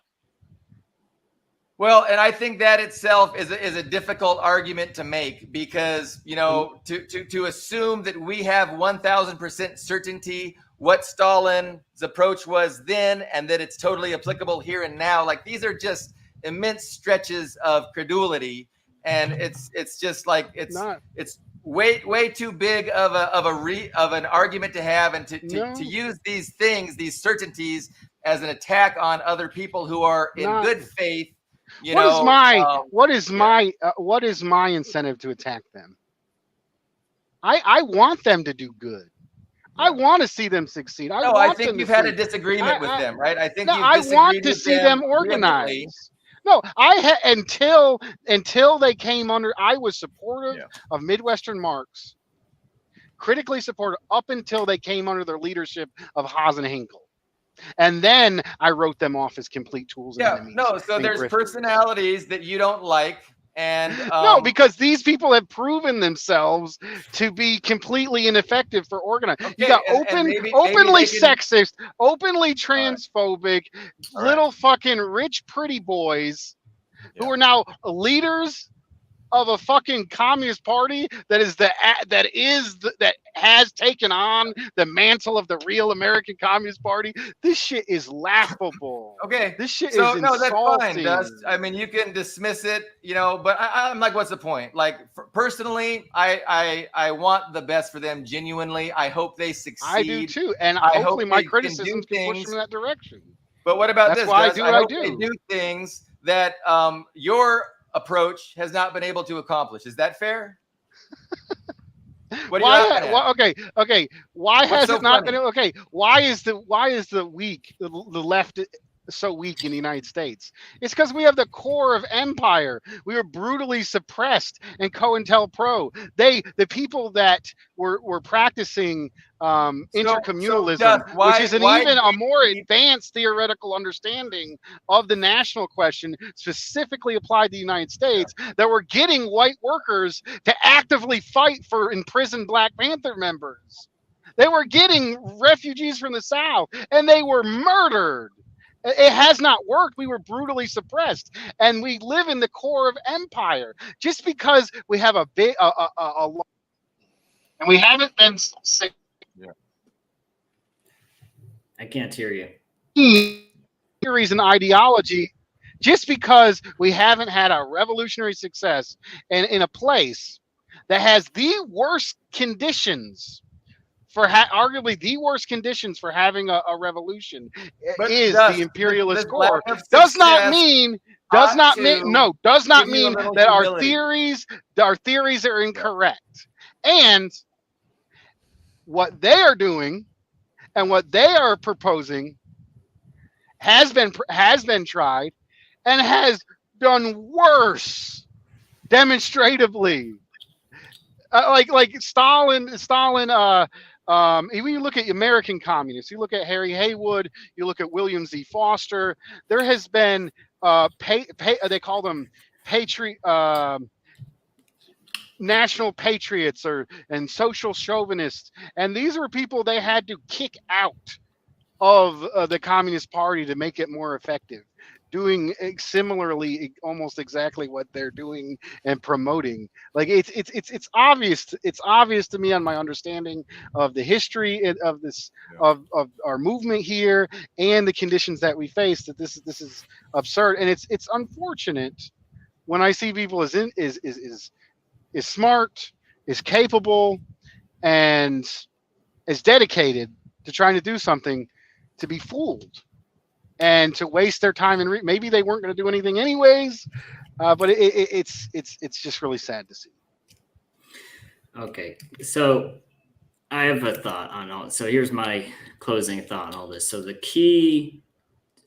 100 years ago, in both Russia and in the USA, there was a communist movement. There was a labor movement, and there was a national question. There was the same national question.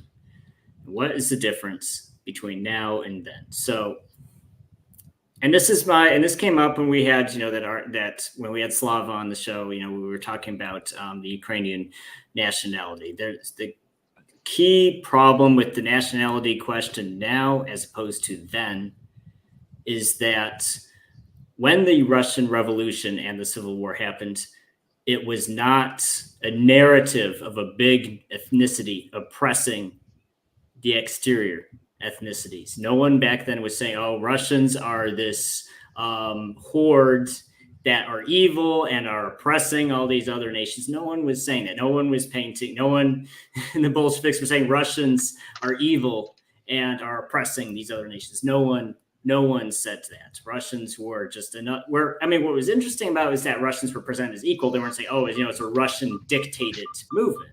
No. And it is true, actually, with Stalin, who is a Georgian, or half Georgian, I guess,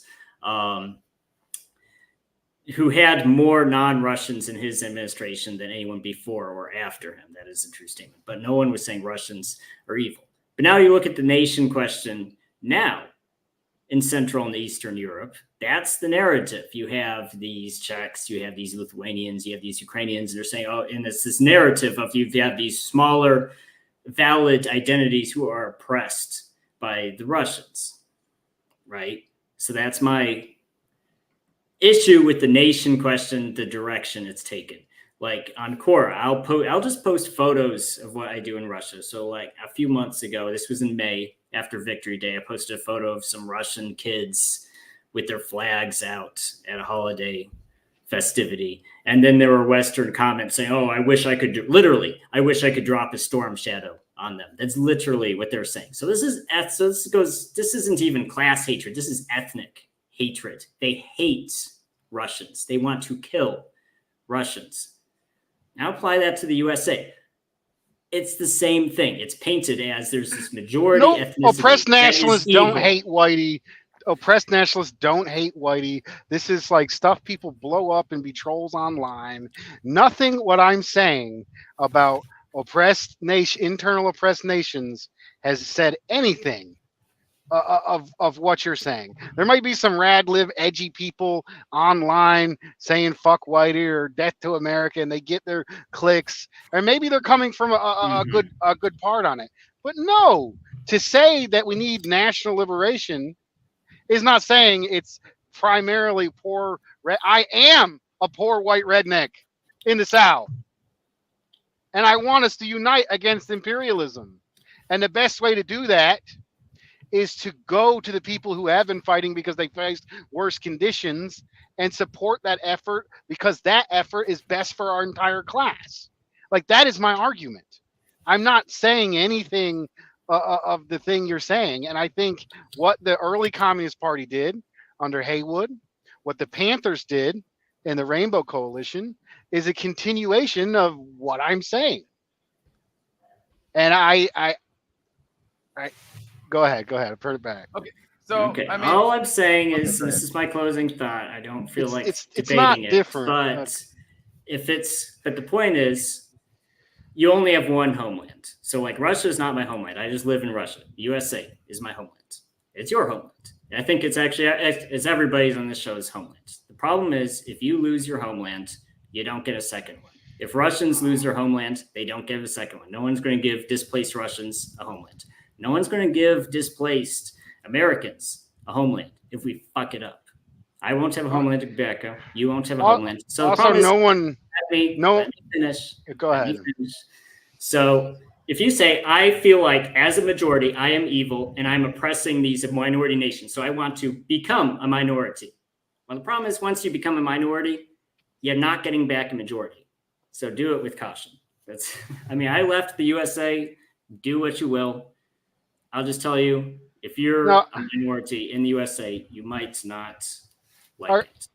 I don't think, no one is saying erase the United States, erase the U.S. people, get rid of the U.S. land, it's tainted. No, I can directly reply to MK's criticism. MK earlier said, "Oh, the Russians had a revolution, and was it no longer Russia? It was no longer. It stayed Russia."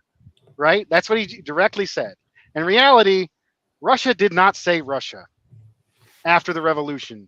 It became the Soviet Union. And that's exactly what needs to happen in the United States. A multinational revolutionary entity.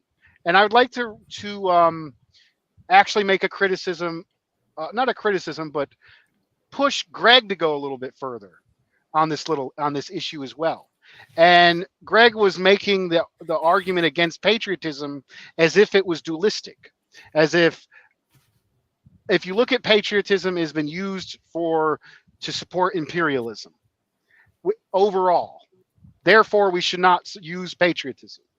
And I think the first part of that statement is true, that overall patriotism for the United States has been used to support imperialism. But I actually do advocate a type of revolutionary patriotism in regard to the United States.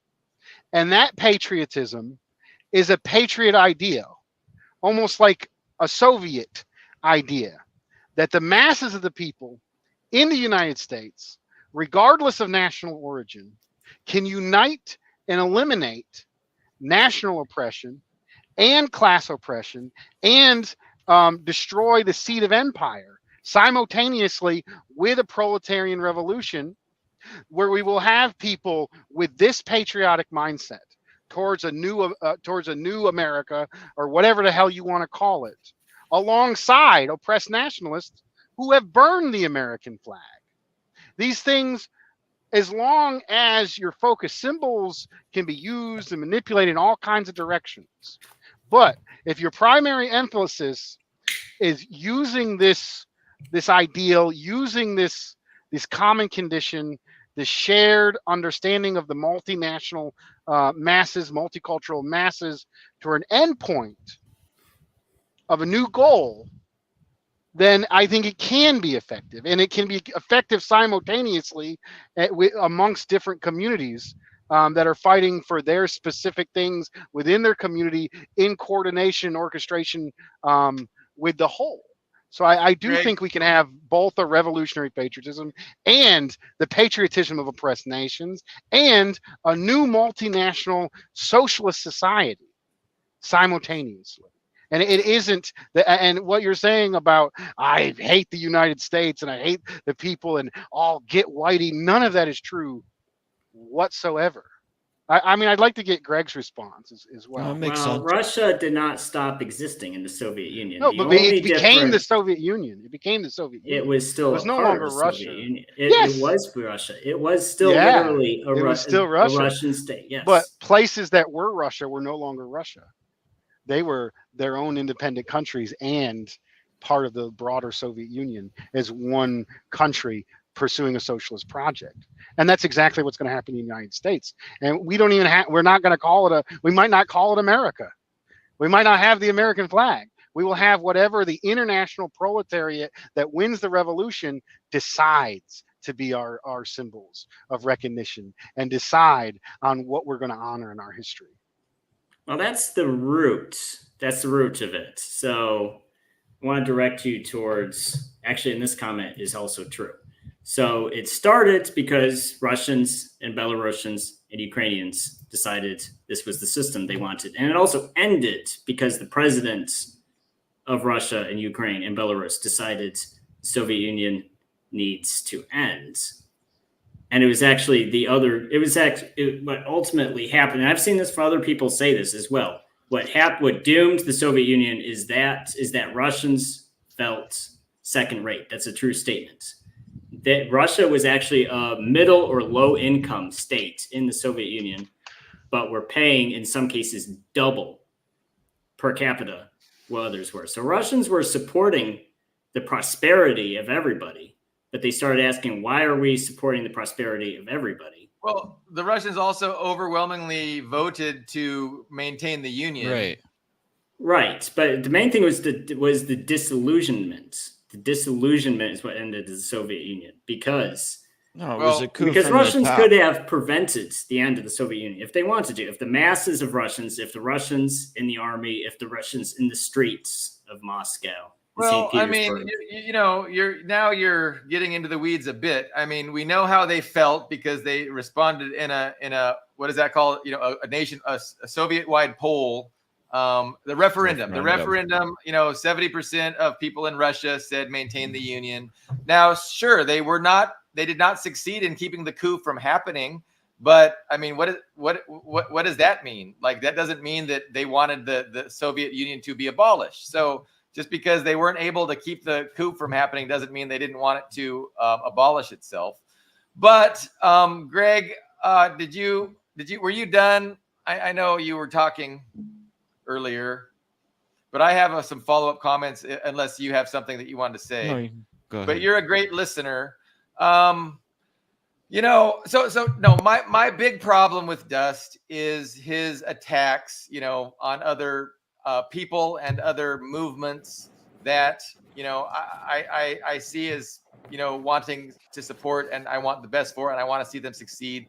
And, the idea that Dust knows how things should be done, and because they're not doing things how he thinks they should be done, he's going to attack them and call them, minimizers of racism, and all kinds of terms come out of his mouth that are very derogatory and, pejoratives towards these individuals and these groups. And I just never see an actual justification for them, because when I ask him, well, what does it mean to minimize racism? And why would Tony Montero want to minimize racism? I don't get good, compelling answers. And then, the way my blood sugar is after 2 hours in, things get less and less productive really quick. But I think this is, part. If you read Marx and Lenin, so much of it is polemics against other Marxists. It's part of our tradition. No, that's true. But again, what kind of a Marxist is Trotsky really? These are, some people are so beyond the pale. And then, the Social Democrats. Yeah, I didn't mention him. But the Social Democrats were really who Lenin was arguing against, who Stalin was arguing against, who Marx was arguing against. Like, I don't know. I don't really see, this kind of poisonous, poisonous words towards other Marxists. But I think I read. Lenin was going after Kautsky for saying, the national question's important, but maybe it shouldn't always be primary at all times. And Lenin was, willing to skewer him for that. So, there was a lot of stridency around this. Well, no, and I don't mean to not agree that within Marxism, people don't have a lot of disagreements about a lot of things we're constantly arguing. I'm just talking about, denouncing people in terms of, minimizing racism and things like that. Like I get disagreeing on theory, disagreeing on strategy. That's going to happen. But I don't like denouncing somebody because you're so certain that your strategy that hasn't done shit hasn't done fucking shit. Yes, it's the only thing that's done anything. Is what everybody needs to embrace, and I think, and then to further, not be charitable in your descriptions, to be the opposite of charitable. I want to be charitable towards these groups, even groups I have disagreements with. I want to be charitable. I want to make the absolute best representation of them that I possibly can.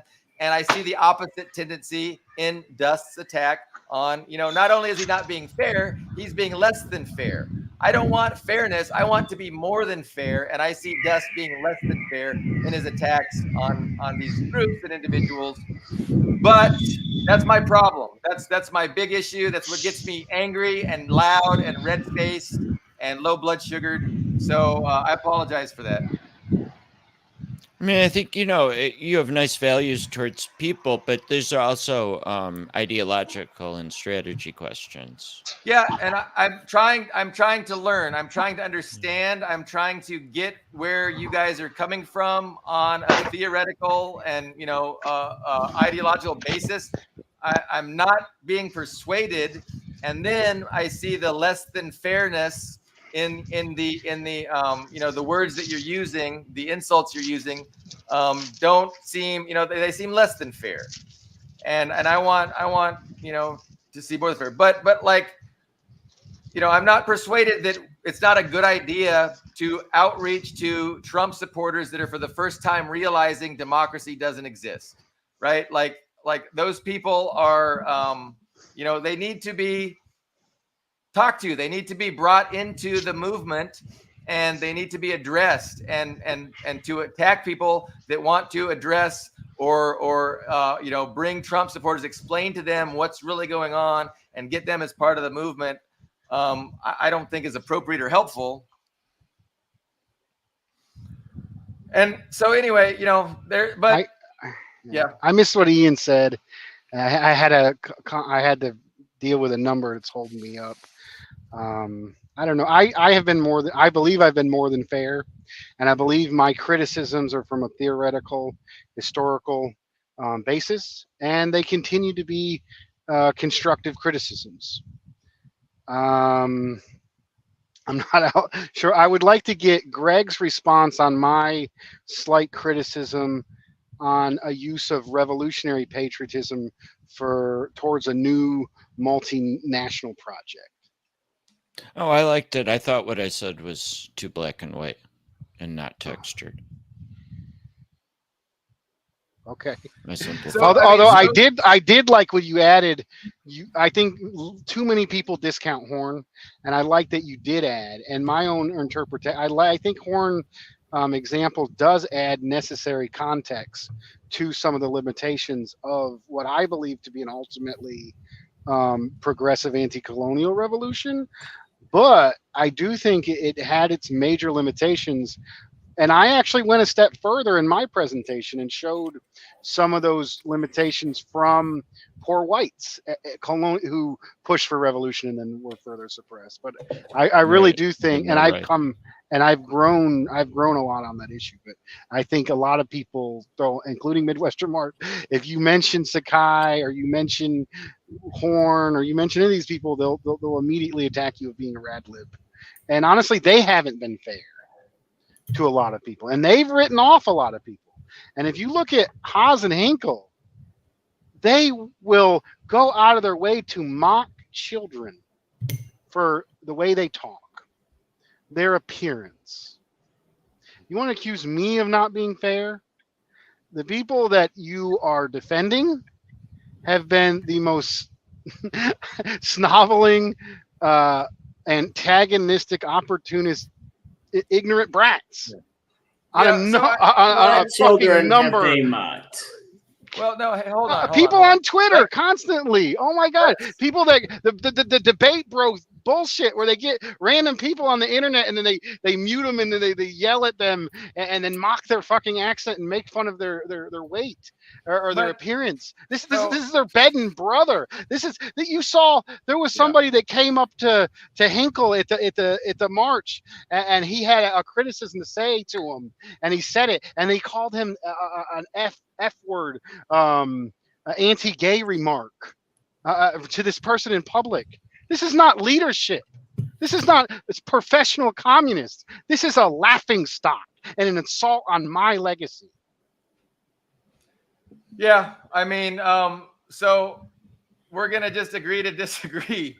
I think I want the best for them. I want them to be successful. I want them to spread the word. I want them to help people understand that all the lies you've been told about this country and about how we're a democracy and about how either the conservatives are the good guys or the Democrats are the good guys, like all that's a bunch of shit, and that we need to unite as a class, with irrespective of our religion, culture, race. These are divisions that need to be overcome, as well as what needs to be overcome is the personalities involved. Like, yeah, has Hinkle said stupid shit that makes me wish he wouldn't? Of course.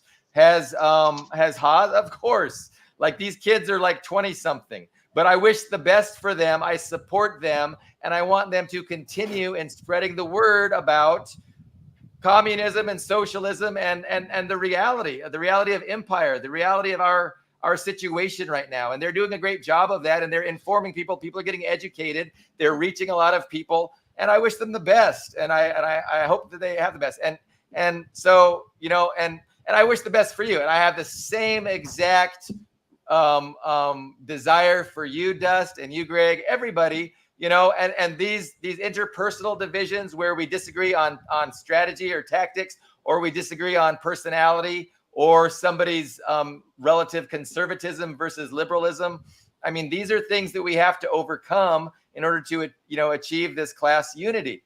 So and I see you attacking that, Dust. I see your approach as being divisive and breaking down class unity, and you're tearing other people down. And we should want them to do good.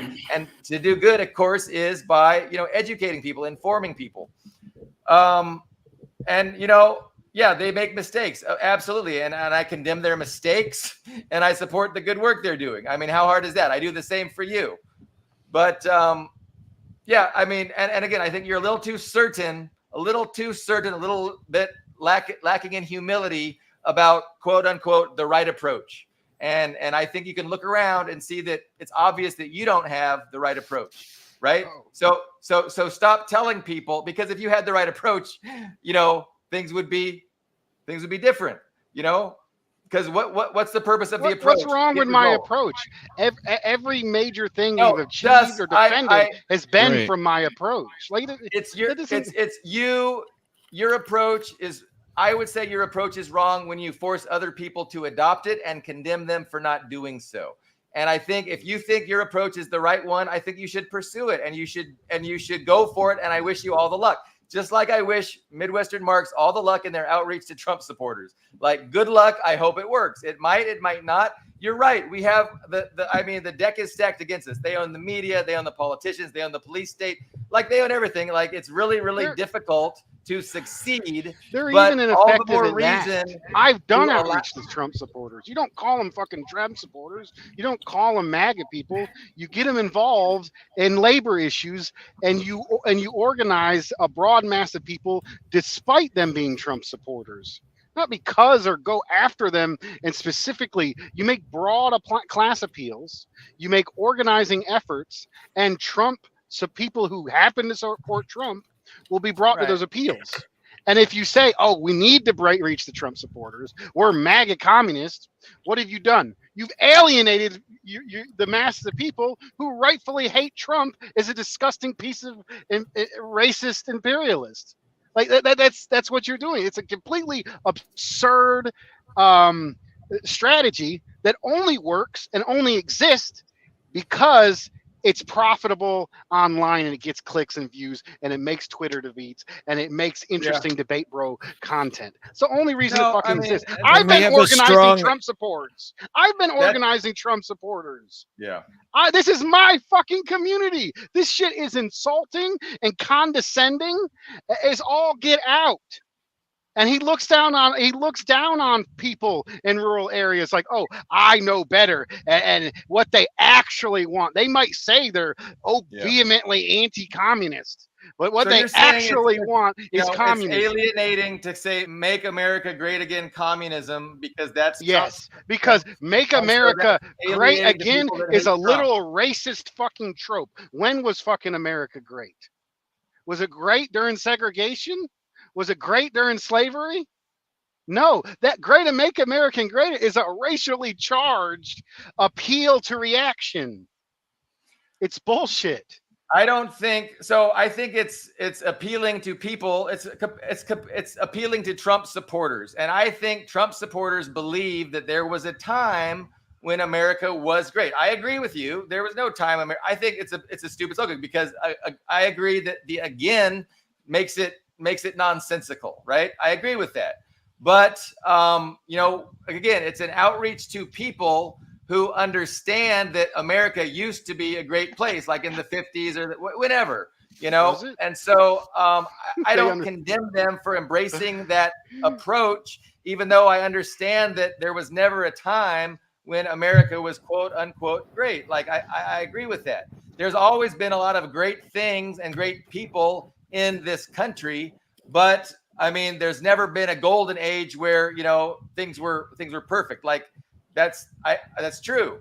But I don't know. I mean, if people who are so overwhelmed with anti-Trumpism that anybody that embraces this slogan and outreaches to Trump supporters to try to pull them away and get them to stop being Trump supporters is alienated by this. I don't know. I don't know how you can help that, but I don't think it's helpful to denounce the people that are engaged in that work, right? Like, I mean, they're honest from the heart. I don't see them as grifters. Like, I see them as legitimate. They might not even know what they're doing, and it's algorithm, like their model of success. I got more views. Oh, we got a little more Patreon, so we're going to join with Haas and Henkel and make a party. Okay, but that's completely ignorant. So no, I think the one clear lesson from history that we can take is that a narrow focus on an urban working class or a wealthy white working class has not succeeded anywhere. I mean, I'm not sure that is a useful factoid. It may or may not be. I don't know of any country that succeeded in revolution that was, first world. Does that mean we shouldn't try? So again, I think the assertion. No, we've been trying for a long time. No, and I think we the have the assertion, examples where it has worked. You're right; it's not in the first world, so there's something with the ruling class being more difficult in an advanced capitalist country too. But to police the strategy and to tell them, hey, you're pursuing the wrong strategy, and because you're pursuing the wrong strategy, according to me, I'm going to also call you a grifter, and you have to be doing it, out of malintent, out of selfish motive. You could be a grifter and not even be aware of it. You can be a complete tool and be ignorant of the fact. Well, that's not implied. That's not implied, Dust. When you call him a grifter, you're not. Okay.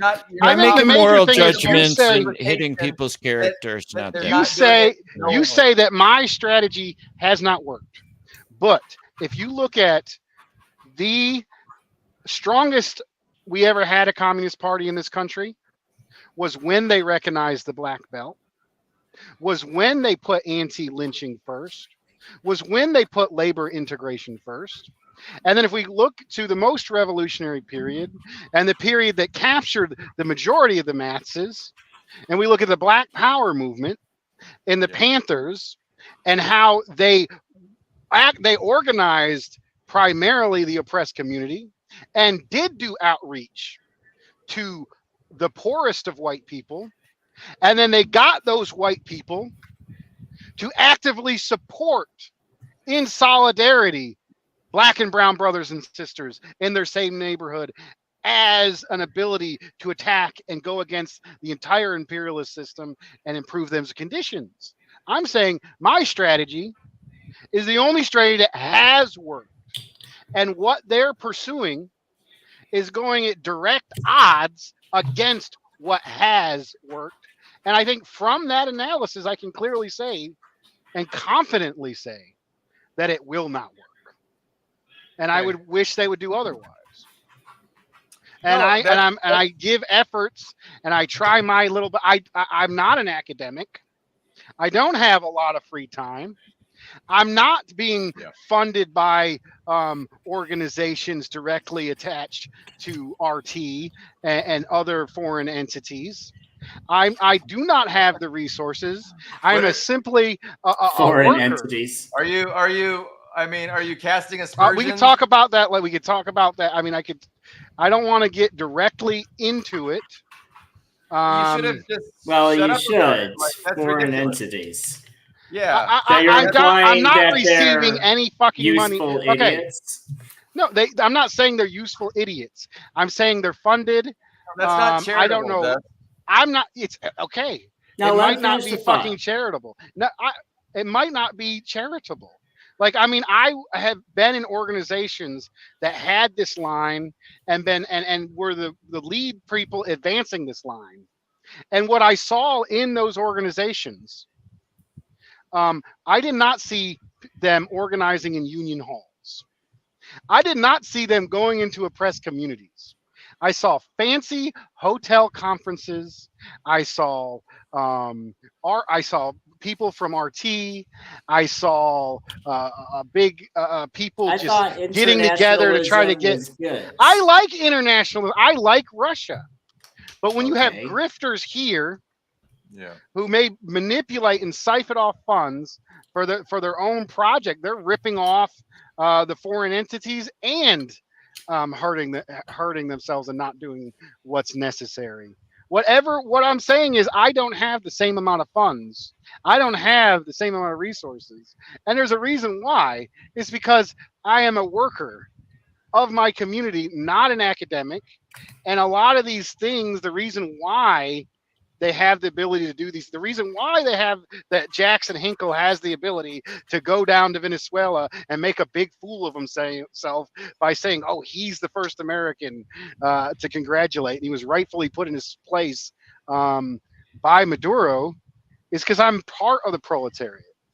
And I think that makes me more effective. Like, I'm not doing all this stupid shit that doesn't matter, like hotel conferences or views or all this stuff that I if you're teaching people, if you're reaching a massive audience, but all they see is debate bro bullshit and self-gratification with no links to any class struggle or improvement in our conditions, you're not actually fucking accomplishing anything.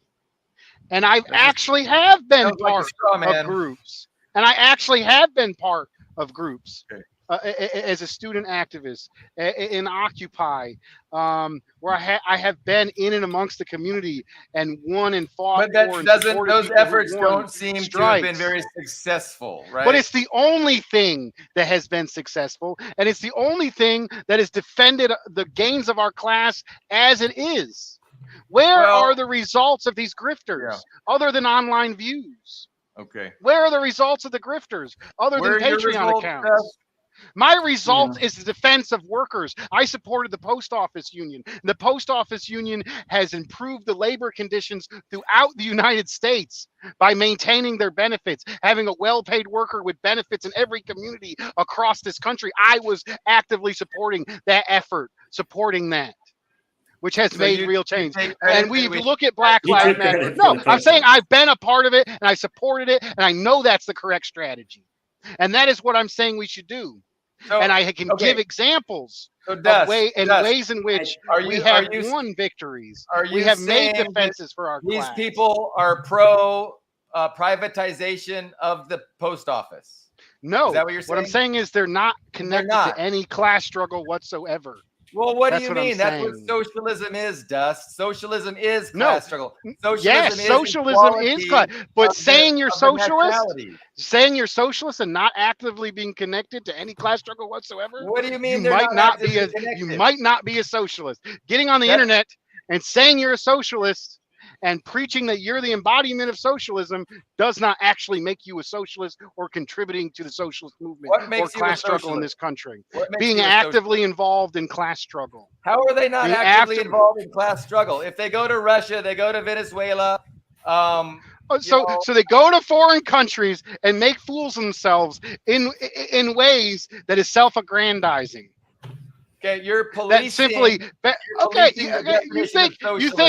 think Jackson Hinkle? Okay, you think Jackson Hinkle going to Venezuela while he's while he's there with members of PSL and saying that the presidential candidate for PSL should be deported while they're also there? You think this is what's beneficial? Why he says, I am the first American. I am the one doing what's best. When there was people there doing the same thing, that he viciously attacked and said should be deported. And then he made up a story about how he's facing death threats in Venezuela. That rich ass white boy ain't gone through fucking shit. God damn it! There's people that have been down to Venezuela and fucking like this is fucking ridiculous. It sounds like bullshit. A personal rivalry. It sounds like you're well, you know what? I will just say that saying that rich white boys and open borders isn't going to get an RT interview. I'm sorry. You have to think of when other countries are going. Well, of course you're okay with that. I don't know. I mean, look, Dust, if you think... I've been on Iranian television, by the way. That's good. I recommend Press TV. I recommend RT. I recommend Telesur. I'd go on any of them. But that's not our primary work. Our primary work is organizing. I'm going to mute you, Dust, because I got to go. Go ahead. Yeah, all right. So what I'm saying is... I don't even know what I'm saying because my blood sugar's low and I'm frustrated. Like, it's frustrating. Dust is pointing out legitimate criticisms. And of course there's legitimate criticisms, but those legitimate criticisms don't justify this overarching, broad sweeping dismissal of people or their movements. And, it's just unfortunate. So we're not going to agree on that. We're going to have to disagree on that point.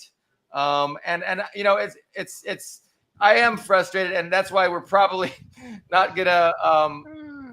Can we end it on a positive note? How about we end it on a positive note? I'd like to hear something from Greg before we finish. I'm ready to finish, but I'd like to hear something from Greg if he has any conclusion statements.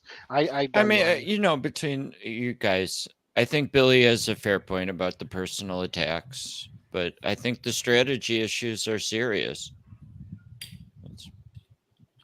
Yeah, no, I don't mind. I don't mind. Like if I understood really the differences, because I think what happens is in this conversation, Dust has definitely straw manned their strategy. It's like, you know, he implies it's something that I know would be categorically rejected, and they would say this is not what we're doing. What Dust just said we're doing, we are not doing. And I see this happening, and it's, you know. But I think there's a debate. Like I think people, you know, people of honest intent can agree to disagree over strategy, you know. But when it gets, you know, but it gets more than that, because, you know, because Dust sees them disagreeing with him on strategy, then he projects onto them all kinds of vile nastiness, which I don't think is true, and that's part of the problem.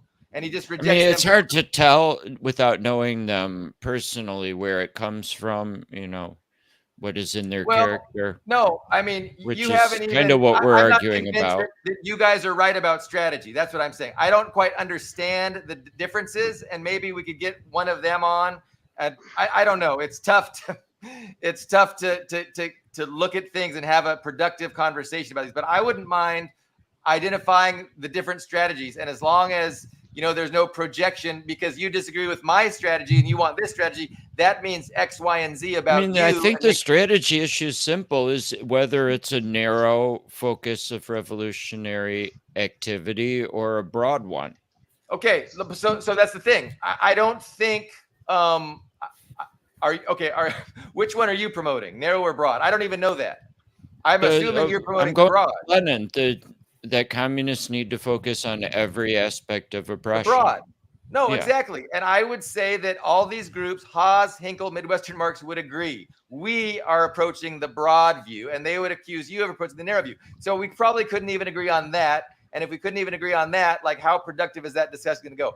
But I absolutely am certain they would reject the implication that they are pursuing a narrow agenda, a narrow focus on, you know, whatever, their revolutionary approach.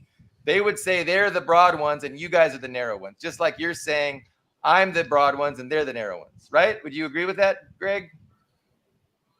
You think? No, I mean, I think it's explicit that they feel like issues like trans and getting focused on anti-racism are counterproductive. Wouldn't they say that's narrow? To focus on those issues would be narrow. I don't know if they'd say it's narrow. I mean, I would make the argument that that's narrow, focusing on things like. I mean, you know, those aren't the core of a revolutionary program, but you don't not include those issues. Yeah, they're excluding those issues. We're including them, and no one, contrary to their belief, nobody's excluding white workers. They made it up. Nobody's doing it. So we don't mind reaching a Trump supporter if a Trump supporter is willing to stand up for the national oppression of our fellow workers. So I don't know. I think you know, I think there's some, you know, you guys think that everybody is embracing your particular framework, which you guys understand, and then at some point they're diverting from the framework. And I'm thinking, you know, what appears to you guys is them diverting from your framework is that just them having a totally different framework and not seeing things in the same terms that you guys are seeing things. And I think we have to allow people to do that, and we shouldn't condemn them for it. Obviously, individual things they deserve condemnation for. Like I've seen Hinkle say stuff. You basically told Lenin not to write like the majority of his writings, including What's to Be Done, where he criticized other so-called revolutionaries with problems for similar issues on strategy. Like, if we go back what you're saying, Lenin should never have done half the things that he said or wrote. Well, I mean, I understand where we can be mean. Revolutionaries can be mean sometimes. We can be mean. Sure. We're not nice. We can kill each other. Yeah. We might kill each other. They shoot each other.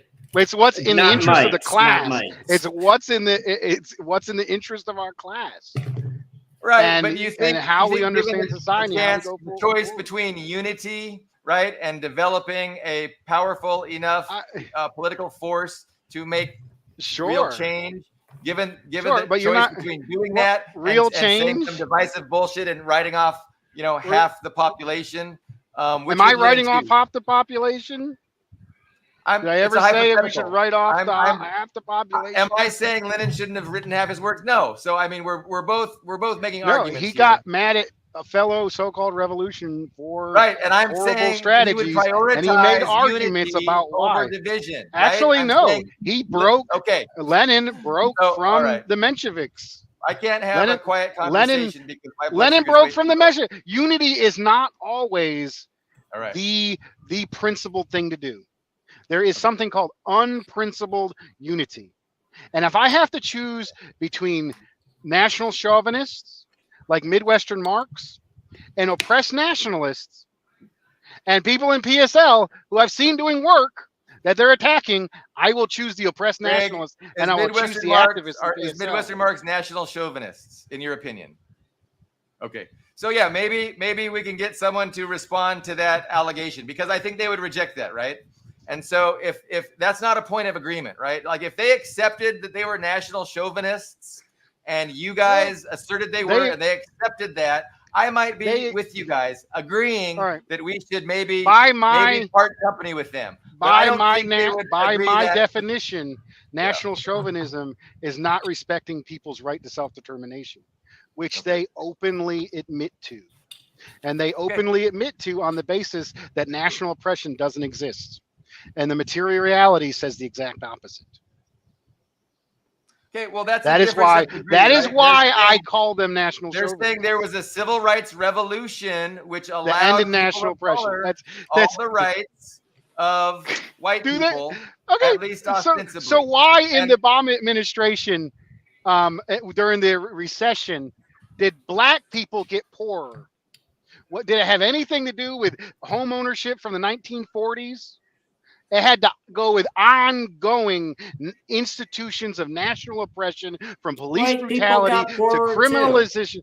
But who got poorer in a larger degree? The black masses. The reason why the black masses got poorer to a larger degree and a faster rate is the institution of national oppression that still exists through various social and governmental how is institutions. That constructive? How is that constructive? They agree with you, right? They don't disagree. They don't disagree that black people are there's racism against black people. They don't disagree with that, right? They don't disagree that black people are one of the most impoverished demographics. We're going over and over. I'm talking about national oppression, not racism. They can say that racism exists all they want. I'm using a Marxist term to describe a political economic reality which they deny exists. Well, I think they have their own framework and their own ways of understanding this thing. And I don't think, I think both are correct. Like, you can understand both ways of thinking, both frameworks, and to say, hey, since you're not adopting my framework, I'm done with you and you're not part of the movement. You're a national chauvinist. Like, I don't think that's helpful. I think that's counterproductive. I mean, they kicked national chauvinists out of the party, and then when they got better, they let them back in. Like, I'm not a canceling, kill these people, they're Nazis advocating. What I'm saying is what their strategy has proven not to work. Okay, and we shouldn't pursue it. And I can argue why. Can I ask a question? So let's say you're talking to a Trump supporter, and this Trump supporter says, I'm voting for Trump because I don't want to compete with a dude from Honduras who's willing to work for half of what I'm paid. Is he a national socialist? Or I'm sorry, a national chauvinist? Yeah, that's a pretty anti-immigrant chauvinist bullshit thing to say. Like, that's really fucked up because that's anti-immigrant sentiment. Okay. So if you want to let's look. I live in He's a community. Nazi because he doesn't want his wages cut in half. Does that mean I want to? Does that mean Does that mean I should kill that person on the spot? Does that mean I think that person's an evil Nazi? No. What that means is they're actively engaging in the superstructure that is used to maintain the national oppression of Chicano people and immigrants. So in my community, let me finish. There's plenty of Trump supporters in my community. There's plenty of black workers, and there's undocumented workers. And if you go in the tobacco fields, and you go in the chicken plant, and you go in construction, you will see super exploited immigrant workers and the children of immigrant that are discriminated against for being brown, who build up a community.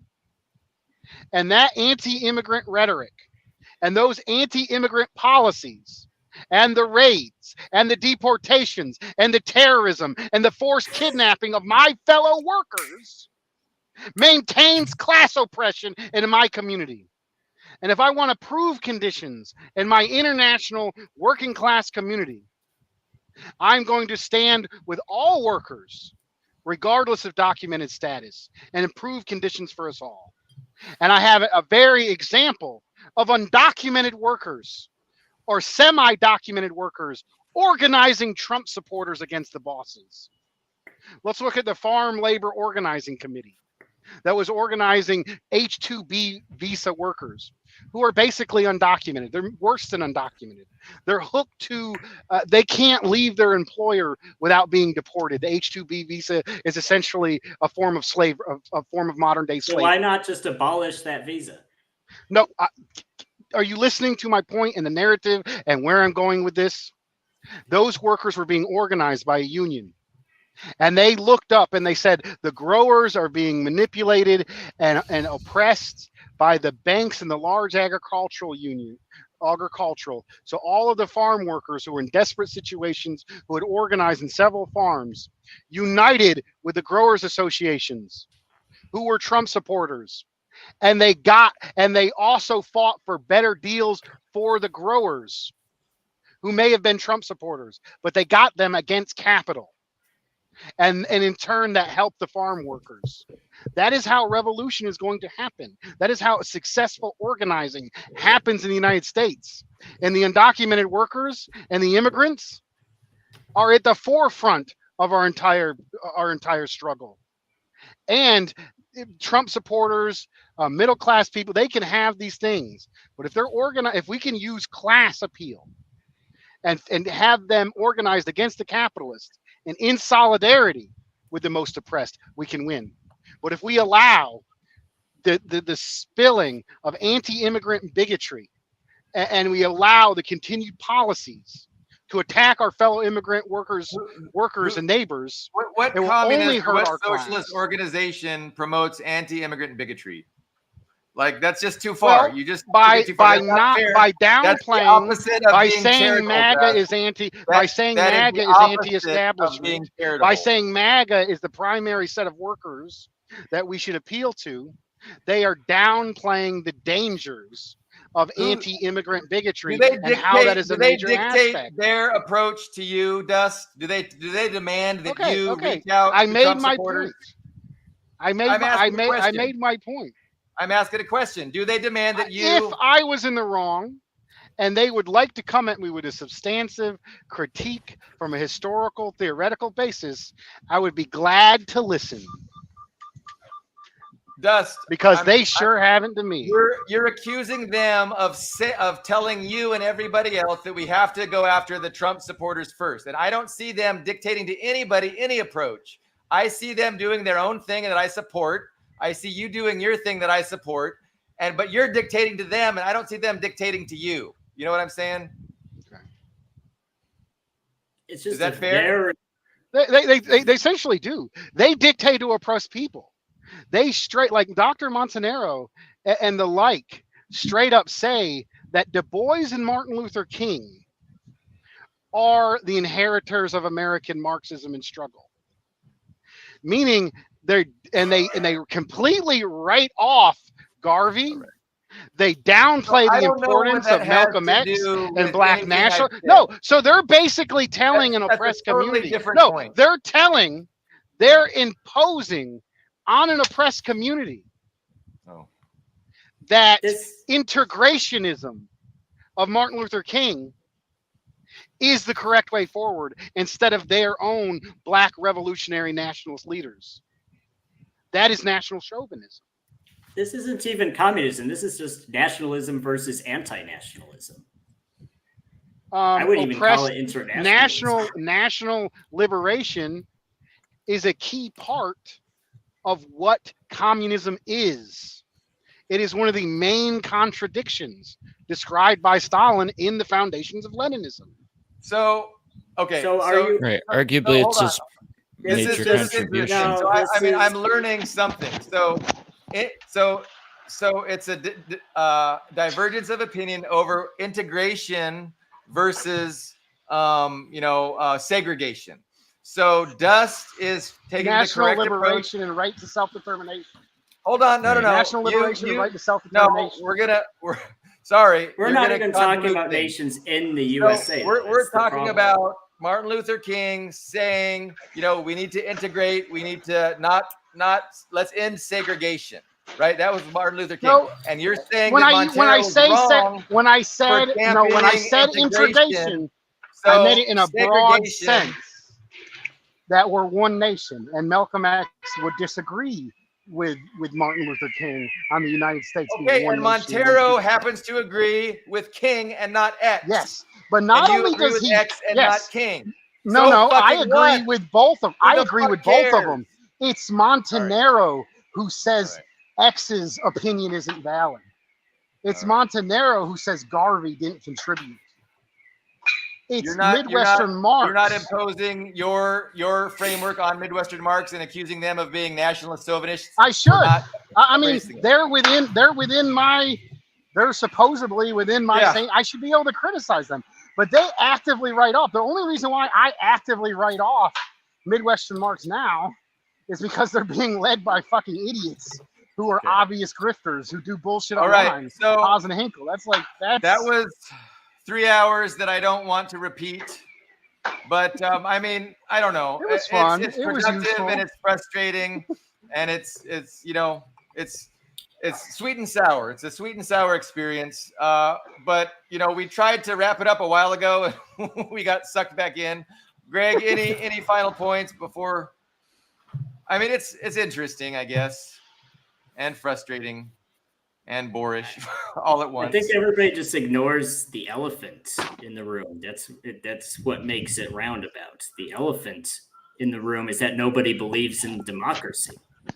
Nobody believes in democracy. If my side doesn't have enough supporters, we'll just bring in more supporters until we have a majority. That's not democracy. That's just superior numbers from wherever you can get them.